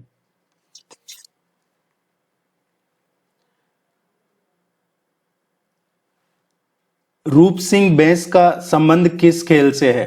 ये खिलाड़ी रहे हैं रूप सिंह बैस, इनका संबंध किस खेल से है? तो ये भारतीय हॉकी खिलाड़ी रहे हैं, भारतीय फील्ड हॉकी टीम का हिस्सा थे और इन्होंने 1932 और 1936 का जो ओलंपिक हुआ था हॉकी का, उसमें गोल्ड मेडल जीता था भारत के लिए। और जो मेजर ध्यानचंद हैं उनके भाई है ये।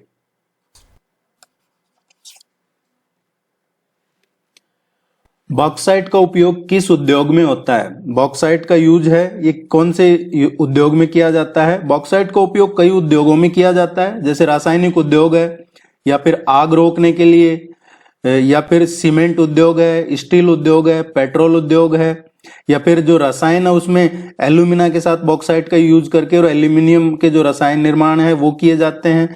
आग रोक में भी इसका यूज कई उत्पादों को बनाने के लिए कच्चे तेल माल के रूप में किया जाता है, तो बॉक्साइट का यूज किया जाता है। ए इसका करेक्ट आंसर आएगा। 3 आर्थिक औद्योगिक क्षेत्र सिथौली, बानमोर और मालनपुर कहाँ स्थित है? ये इंडस्ट्रियल जो रीजन है, इंडस्ट्रियल क्षेत्र है, इंडस्ट्रियल कॉरिडोर है, उसका एक क्वेश्चन पूछा जाता है, किसी भी तरीके से पूछा जाए, लेकिन आता है। ना सिर्फ असिस्टेंट प्रोफेसर, एमपीपीएससी का कोई भी ऐसा एग्जाम नहीं है जिसमें इंडस्ट्रियल रीजन के, इंडस्ट्रियल क्षेत्र का क्वेश्चन नहीं आता हो। ये 3 आर्थिक औद्योगिक क्षेत्र हैं, सिथौली, बानमोर और मालनपुर, ये ग्वालियर में है।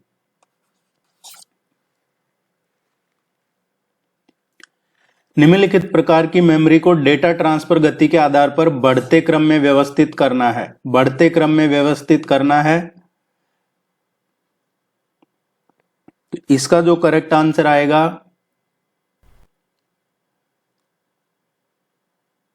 इसमें बढ़ते क्रम में बताना है। इसमें डेटा ट्रांसफर की जो स्पीड है उसके बेस पे बताना है। डेटा ट्रांसफर की स्पीड के बेस पे सबसे ज्यादा क्या रहेगा?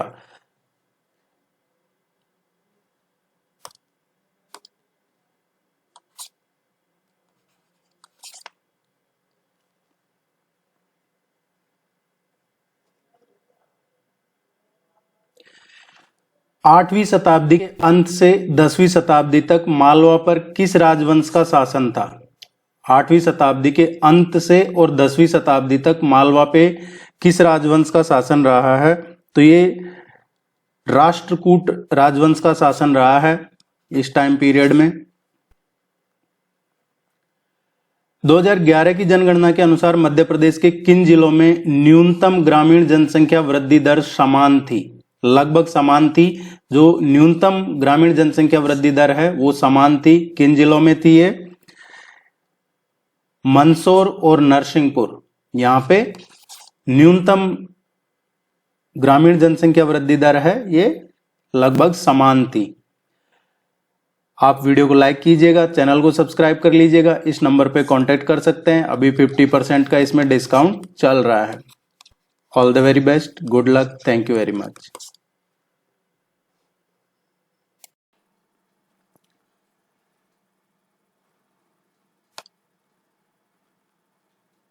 Hello everyone, welcome to my UPSC. Madhya Pradesh assistant professor की रेगुलर बेसिस पे आपको प्रिपरेशन करवा रहे हैं। 21 टेस्ट ऑलरेडी कंप्लीट हो चुके हैं। आज हम नेक्स्ट टेस्ट डिस्कस करेंगे। आज का जो टेस्ट है पूरा बजट पे बेस्ड है। जो अभी लेटेस्ट बजट आया है 2025-26 का, उसी पे बेस्ड है। पूरे 50 क्वेश्चन मिलते हैं आपको टेस्ट में। अगर टेस्ट सीरीज ज्वाइन करते हैं तो टेस्ट सीरीज के लिए इस नंबर पे कांटेक्ट कर सकते हैं आप, व्हाट्सएप पे मैसेज या फिर वेबसाइट विजिट कर लीजिएगा। अभी 50% का इसमें डिस्काउंट रखा गया है 25 से और 30 अप्रैल तक। आप 30 अप्रैल तक ज्वाइन करते हैं तो इसमें जो रेगुलर प्राइस है उससे 50% डिस्काउंट मिल जाएगा। तो आप हिंदी या इंग्लिश कोई से मीडियम में ज्वाइन कर लीजिएगा। इससे आपकी रेगुलरिटी बनी रहेगी। यहाँ आपको यूनिट वाइज आपके सिलेबस के अकॉर्डिंग और फुल लेंथ सिलेबस के अकॉर्डिंग भी टेस्ट मिलते हैं आपको। आपके सिलेबस के इसमें नोट्स भी प्रोवाइड करवाए जाते हैं। Let's begin. सरकार का लक्ष्य वर्ष 2047 तक मध्य प्रदेश का बजट कितने ट्रिलियन रुपए तक बढ़ाना है? मध्य प्रदेश सरकार का 2047 तक कितने ट्रिलियन रुपए तक मध्य प्रदेश का बजट बढ़ाना है? तो ये 2047 तक 2 ट्रिलियन करना है, ये टारगेट रखा है। मध्य प्रदेश का सकल राज्य घरेलू उत्पाद gross state domestic product GSDP 2025-26 के लिए कितना अनुमानित है? ये पूछा है कि कितना, ये प्रोजेक्टेड कितना है। अब जो ग्रॉस स्टेट डोमेस्टिक प्रोडक्ट है मध्य प्रदेश का 2025-26 और वो भी करंट प्राइस पे, किस पे? करंट प्राइस पे कितना है? तो ये 20 का करेक्ट आंसर आएगा।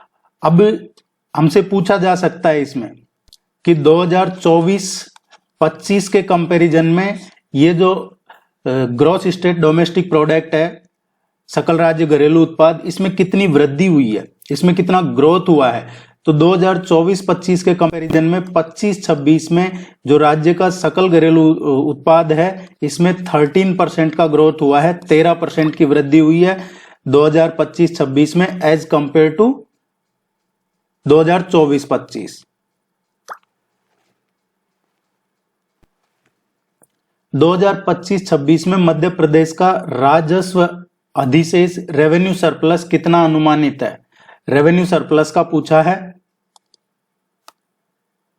2025-26 में जो रेवेन्यू सरप्लस है ये 618 करोड़ है। अब इसमें या तो इस तरीके से पूछा जाएगा कि रेवेन्यू सरप्लस कितना अनुमानित है, ये एस्टिमेटेड है, या फिर हमसे पूछा जाएगा कि ये जीएसडीपी का कितना है, ये जीएसडीपी का कितना परसेंट है। तो ये जो रेवेन्यू सरप्लस है एस्टिमेटेड, ये जीएसडीपी का 0.04% है, 0.04% है टोटल जो जीएसडीपी है उसका। अगर हम पिछला वाला देखें, जब हम पिछले की बात कर रहे हैं तो उसमें 2024-25 की बात कर रहे हैं। पिछला देखें तो उसमें जो रिवाइज एस्टिमेट स्टेज था 2024-25 का, उसमें कितना था? उसमें 1026 था, जहां तक है 1024 से 1026 करोड़ था, और वो इसका 0.07% था। तो ये डेटा जरूर ध्यान रखिएगा। इस बार रेवेन्यू सरप्लस 0.04% है जीएसडीपी का, पिछली बार 0.07% था जीएसडीपी का। 2025-26 में राजकोषीय घाटा फिस्कल डेफिसिट जीएसडीपी का कितना प्रतिशत अनुमानित है? ये राजकोषीय घाटा पूछा है, फिस्कल डेफिसिट और जीएसडीपी का ये कितना परसेंट है। ये 25-26 की बात करें तो ये 4.7% है। ये टारगेट किया है कि इस बार 2025-26 में कितना टारगेट किया है फिस्कल डेफिसिट? 4.7%।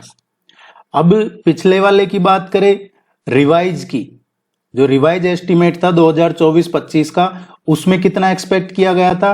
पिछले वाले में एक्सपेक्ट किया था 4.2% ऑफ जीएसडीपी। अब बजट में कितना बताया गया था? ये तो रिवाइज है, और जो एक्चुअल बजट में बताया गया था, एक तो देखिए एक्चुअल बजट में बताया, फिर उसके बाद रिवाइज बताया, और फिर नेक्स्ट बजट जो आता है उसमें एस्टिमेट होता है। तो जो रिवाइज था इसमें ये जो रिवाइज था वो तो 4.2 था। अब एक्चुअल बजट 2024-25 में कितना बताया गया था फिस्कल डेफिसिट कितना रखा जाएगा? वो 4.1% था। तो ये तीन चीजें आपको ध्यान रखनी है। 2024-25 का जो बजट था एक्चुअल, उसमें 4.1% रखा था, लेकिन वो रिवाइज एस्टिमेट में हायर रहा और वो 4.2% रहा। अभी 2025-26 में जो टारगेट किया है ये 4.7% किया है जीएसडीपी का, और ये टोटल हो जाता है लगभग 78,000 करोड़ रुपीज। 2025-26 में केंद्र से प्राप्त होने वाली अनुदान राशि कितनी अनुमानित है? सेंटर से कितनी ग्रांट मिलेगी, यह पूछा गया है कि केंद्र से कितनी ग्रांट मिल सकती है, इसका अनुमान पूछा गया है। इसका जो करेक्ट आंसर आएगा ये बी आएगा।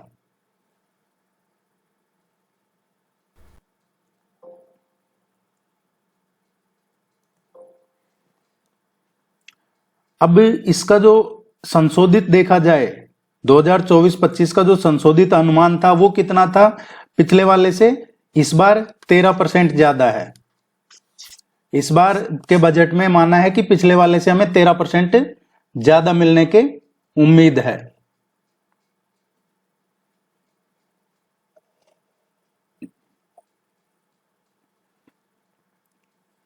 दो 2025-26 में पूंजीगत परिव्यय कैपिटल आउटले कितना अनुमानित है? कैपिटल आउटले, कैपिटल आउटले क्या होता है? ये कैपिटल आउटले इंडिकेट करता है जो एक्सपेंडिचर होता है towards the creation of asset, जो असेट्स क्रिएट करते हैं उसके लिए जो क्या खर्चा आएगा, कैपिटल आउटले उसको कहा जाता है। Capital outlay the expenditure towards creation of assets, वो कितना है 2025-26 में, इसने ये हमसे पूछा है। तो ये है 82,513 करोड़ है। अब जो रिवाइज था पिछला वाला 2024-25 का, उससे ये 27% इसमें बढ़ोतरी हुई है। 2024-25 का जो था रिवाइज उससे इसमें 27% ज्यादा है, ये इंक्रीज हुआ है।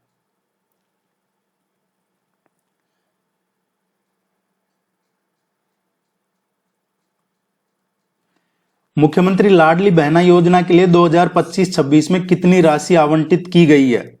मुख्यमंत्री लाडली बहना योजना ये काफी इंपॉर्टेंट स्कीम है। ये क्वेश्चन पूछा जाता है घुमा फिरा के, कभी एज पूछ ली जाती है, कभी इसमें कौन एलिजिबल है, कभी बजट कितना दिया है, इस तरीके का इसका क्वेश्चन आता है अक्सर।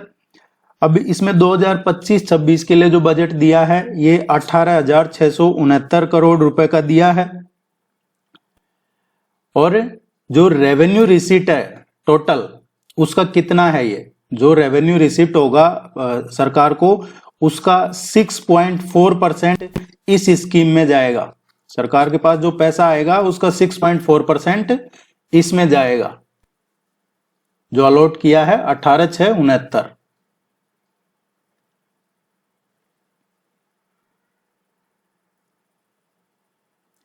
दो 2025-26 में शिक्षा, खेल, कला और संस्कृति के लिए कितना बजट आवंटित किया गया है? ये पूछा है। शिक्षा, खेल, कला, संस्कृति, इनके लिए कितना आवंटित किया गया है? एजुकेशन, स्पोर्ट्स, आर्ट्स, कल्चर, इसके लिए किया गया है 51,509 करोड़। इसमें भी अब हमसे पूछा जा सकता है कि जो टोटल 51,509 करोड़ रुपए शिक्षा, खेल, कला और संस्कृति के लिए आवंटित किया है, इसमें प्राइमरी एजुकेशन का कितना है? ये जो टोटल 51,000 करोड़ हम अराउंड देखें, अगर 51,000 करोड़, तो इसमें प्राइमरी एजुकेशन के लिए कितना है? तो आप याद रखने के लिए रख सकते हैं इसको, लगभग 25,500 करोड़ प्राइमरी एजुकेशन के लिए है ये, इसमें से प्राथमिक शिक्षा के लिए।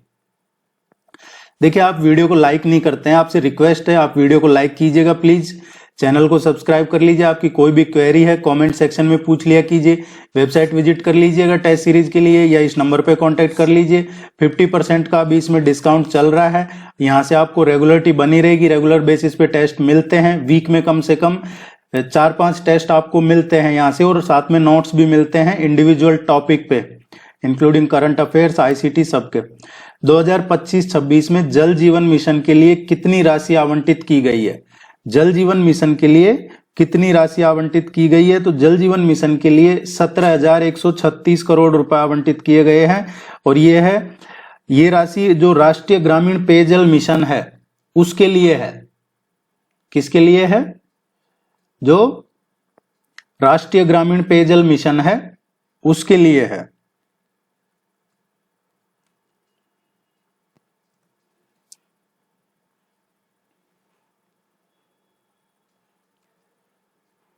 बजट 2025-26 में अटल किसान ज्योति योजना के लिए कितनी राशि आवंटित की गई है? अटल किसान ज्योति योजना है, इसके लिए कितनी राशि आवंटित की गई है, ये पूछा है। 20 का करेक्ट आंसर आएगा। और एग्रीकल्चर के लिए बहुत महत्वपूर्ण योजना है ये।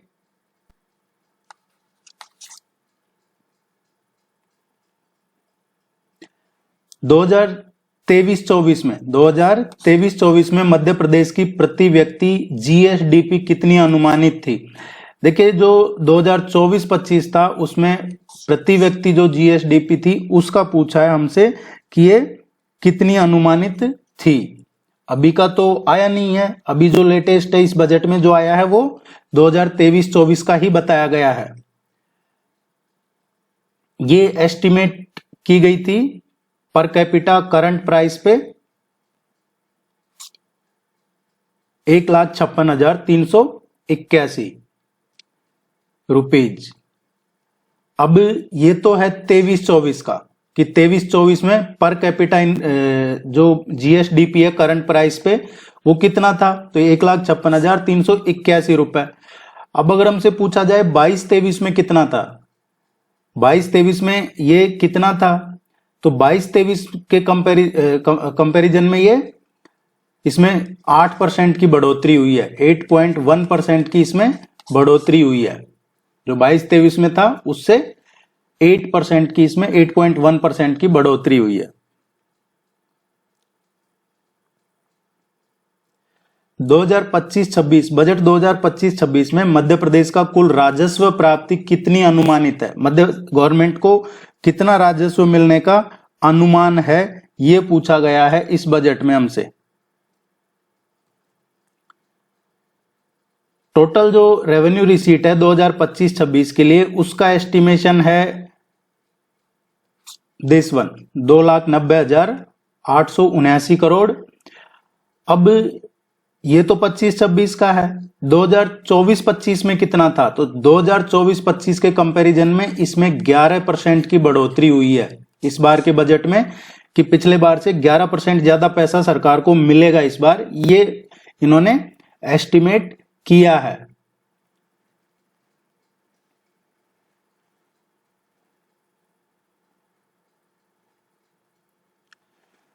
दो 2025-26 में मुख्यमंत्री समृद्ध परिवार योजना के लिए कितनी राशि आवंटित की गई है? 2025-26 में मुख्यमंत्री समृद्ध परिवार योजना है, इसके लिए देखिए ये योजना अभी बजट में की है, तो इसके लिए कितनी रखी गई है ये पूछा है। तो एक तो ये ध्यान रखना है, ये इसी बजट में आया, ये किसके लिए है। अब हमसे वो ये पूछा जा सकता है कि भाई ये किसके लिए है ये स्कीम है जो, तो ये जो फैमिलीज हैं बिलो द पॉवर्टी लाइन उनको प्रोवाइड करवाया जाएगा पैकेज ऑफ स्कीम, जिसमें जो न्यू मुख्यमंत्री समृद्धि परिवार योजना है वो है बीपीएल। किसके लिए है? Below the poverty line. इसमें रखा गया है 100 करोड़। 2025-26 के लिए 100 करोड़ रुपए इनके लिए रखा गया है मुख्यमंत्री समृद्ध परिवार योजना के लिए।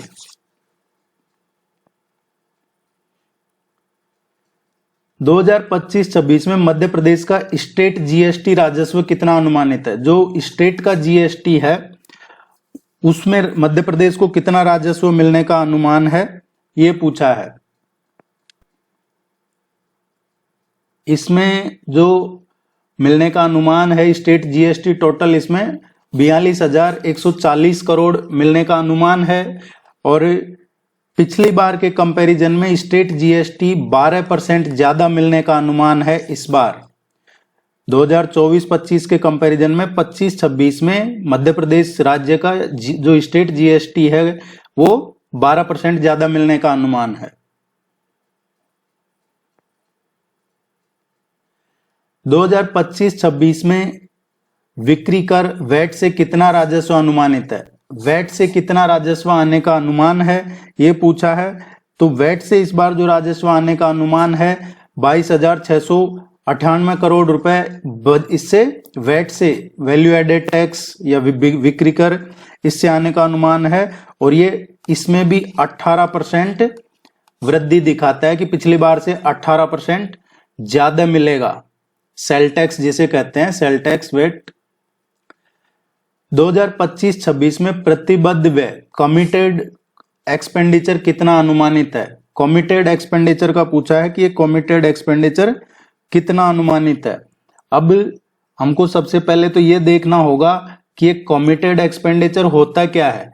कमिटेड एक्सपेंडिचर वो होता है जो खर्च होता है सैलरी पे, पेंशन पे, इंटरेस्ट ब्याज चुकाने के लिए, कहीं से पैसा लिया सरकार ने, अब उसका जो इंटरेस्ट पेमेंट है वो देने के लिए, या फिर पेंशन देने के लिए, सैलरी देने के लिए, तो वो कितना अनुमानित है ये हमसे पूछा है। और ये 1,28,340 करोड़ रुपए अनुमानित है। और ये जो टोटल रेवेन्यू मिलेगा सरकार को, उसमें से 44% जो पैसा है वो जाएगा सैलरी, पेंशन और जो ब्याज का पैसा है चुकाने में, ब्याज का इंटरेस्ट जो ले रखा है उसका ब्याज देने में। तो ये ध्यान रखना है, कमिटेड एक्सपेंडिचर टोटल जो रिसीट है जो राजस्व आएगा उसका 44% यहाँ पे जाएगा। अब हमसे पूछा जा सकता है कि जो ये 44% है इसमें सैलरी पे कितना खर्च होगा। तो जो टोटल रेवेन्यू मिलेगा मध्य प्रदेश सरकार को उसका 24% सैलरी में चला जाएगा, उसका 10% है ये पेंशन में चला जाएगा, और जो इंटरेस्ट है वो 10% उसमें चला जाएगा। पिछली बार कितना था ये, पिछली बार का देखा जाए तो पिछली बार था ये 42%, पिछली बार 42% था, इस बार ये 44%। 2025-26 में ऊर्जा क्षेत्र के लिए कितना बजट आवंटित किया है। 2025-26 में एनर्जी सेक्टर का पूछ रहा है कि ऊर्जा के क्षेत्र में कितना आवंटित किया गया है। इसमें जो एनर्जी में किया है 34,130 करोड़ रुपए। अब हमसे पूछा जा सकता है कि बजट 2025-26 में जो एनर्जी सेक्टर में, ऊर्जा के क्षेत्र में जो 34,130 करोड़ रुपए आवंटित किए हैं, उसमें से अटल गृह ज्योति योजना के का कितना बजट है इसमें वो भी शामिल है। एनर्जी में जो अटल गृह ज्योति बीमा ज्योति स्कीम है वो भी शामिल है, और इसमें से 7,132 करोड़ रुपए उसके लिए रखा गया है, इसके लिए अटल गृह ज्योति स्कीम के लिए। वीडियो को लाइक कीजिएगा, ये आपसे रिक्वेस्ट है, आप लोग इसमें थोड़ा सा कंजूसी कर जाते हैं तो ये आप सपोर्ट कीजिए। 2025-26 में ग्रामीण विकास के लिए कितना बजट आवंटित किया गया है। रूरल डेवलपमेंट का पूछा है, रूरल डेवलपमेंट के लिए कितना इसमें आवंटित किया गया है। 15,166 करोड़ है, ये रूरल डेवलपमेंट के लिए रखा गया है। इसमें से अब जैसे ऊपर देखा हमने कि टोटल में से पर्टिकुलर जो अटल गृह ज्योति योजना है उसके लिए 7,132 करोड़ था, वैसे जो राष्ट्रीय ग्रामीण रोजगार गारंटी योजना है उसका बजट इसी में है, रूरल डेवलपमेंट में। टोटल रूरल डेवलपमेंट का 15,166 करोड़ है, इसमें से राष्ट्रीय ग्रामीण रोजगार गारंटी योजना के लिए 4,000 करोड़ रुपए शामिल है, वो इसी 15,000 करोड़ में है। 2025-26 में मध्य प्रदेश का प्राइमरी डेफिसिट, प्राथमिक घाटा कितना अनुमानित है। प्राइमरी डेफिसिट कितना अनुमानित है ये पूछा गया है हमसे। ये जो अनुमानित है 50,000 करोड़ के लगभग इसमें अनुमानित है प्राइमरी डेफिसिट, 50,264 करोड़। और ये कितना हो जाता है, जो जीएसडीपी है, स्टेट का जो जीएसडीपी है उसका ये 3% हो जाता है। तो हमें ध्यान रखना है, टोटल जो जीएसडीपी है उसका 3% प्राइमरी डेफिसिट इस बार अनुमानित है। मध्य प्रदेश की बकाया ऋण, आउटस्टैंडिंग डेट जीएसडीपी का कितना प्रतिशत अनुमानित है। ये जो बकाया ऋण है ये टोटल जो ग्रॉस स्टेट डोमेस्टिक प्रोडक्ट है उसका कितना प्रतिशत अनुमानित है।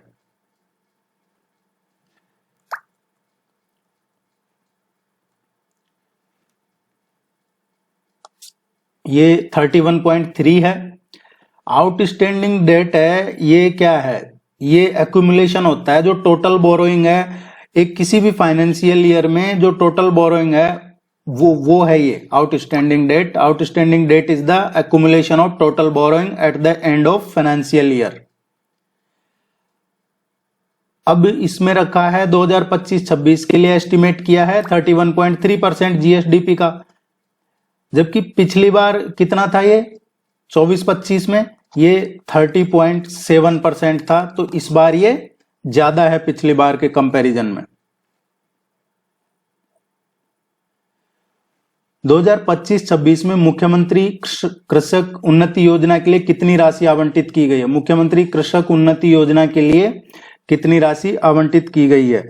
इस योजना के लिए जो राशि आवंटित की गई है 850 करोड़ रुपए इस योजना के लिए राशि आवंटित की गई है। एक क्रॉप डाइवर्सिफिकेशन योजना है, उसके तहत किया जा रहा है ये।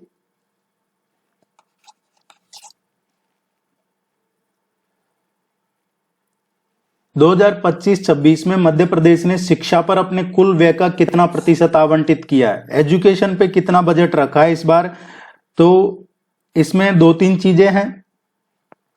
एक तो इसमें पूछा जाता है और राज्यों के कंपैरिजन में, इसमें और राज्यों के कंपैरिजन में कम है या ज्यादा है, और इस बार कितना रखा है।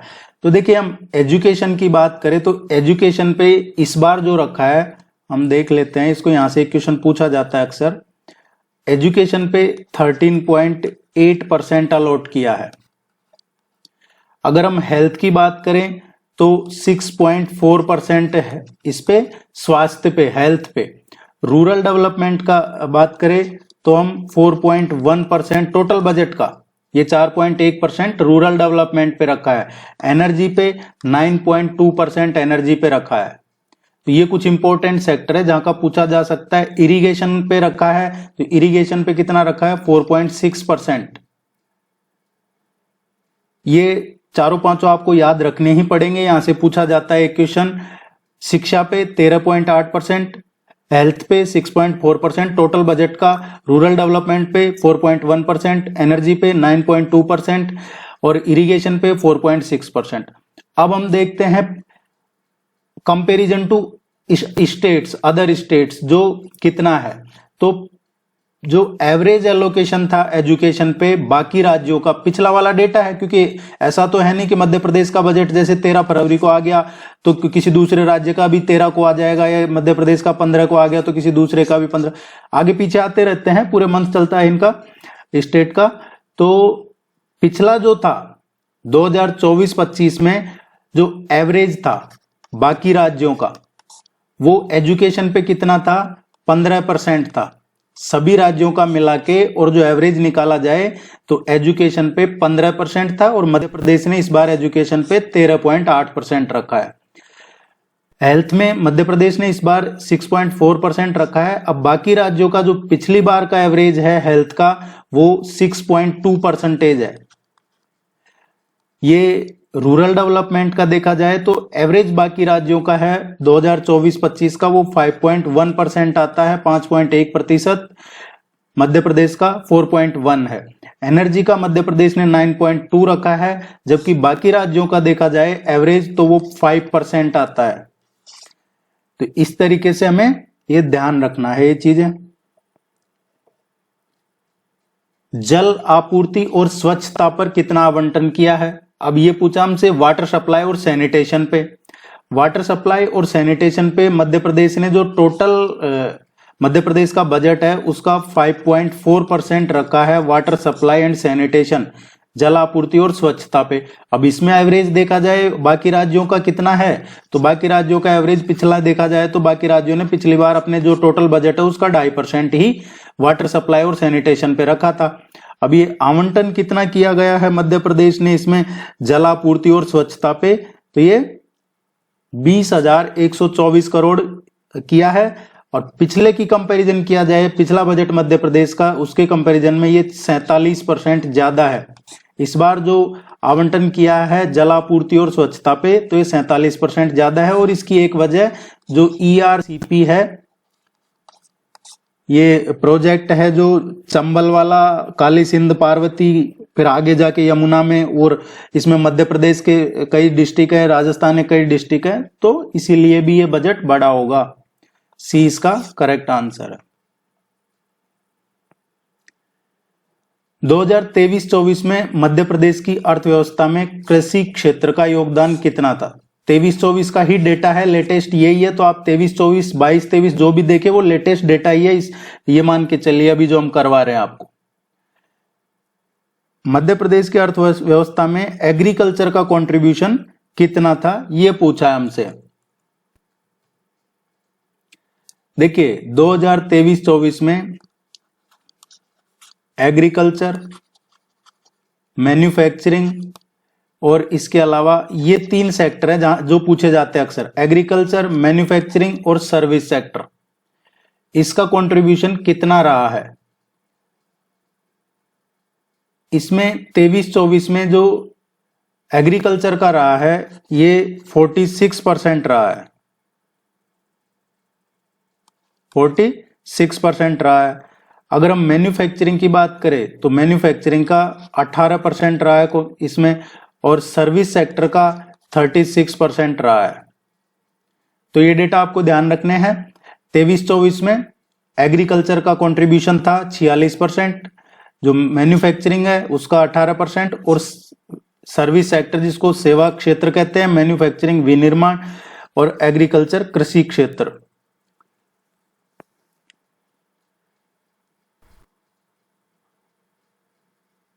जिन्होंने सब्सक्राइब नहीं किया है चैनल को सब्सक्राइब कर लीजिएगा। टेस्ट सीरीज के लिए इस नंबर पे कांटेक्ट कर लीजिए। अभी 50% का इसमें ऑफ चल रहा है, डिस्काउंट रखा हुआ है। All the very best, good luck, thank you very much.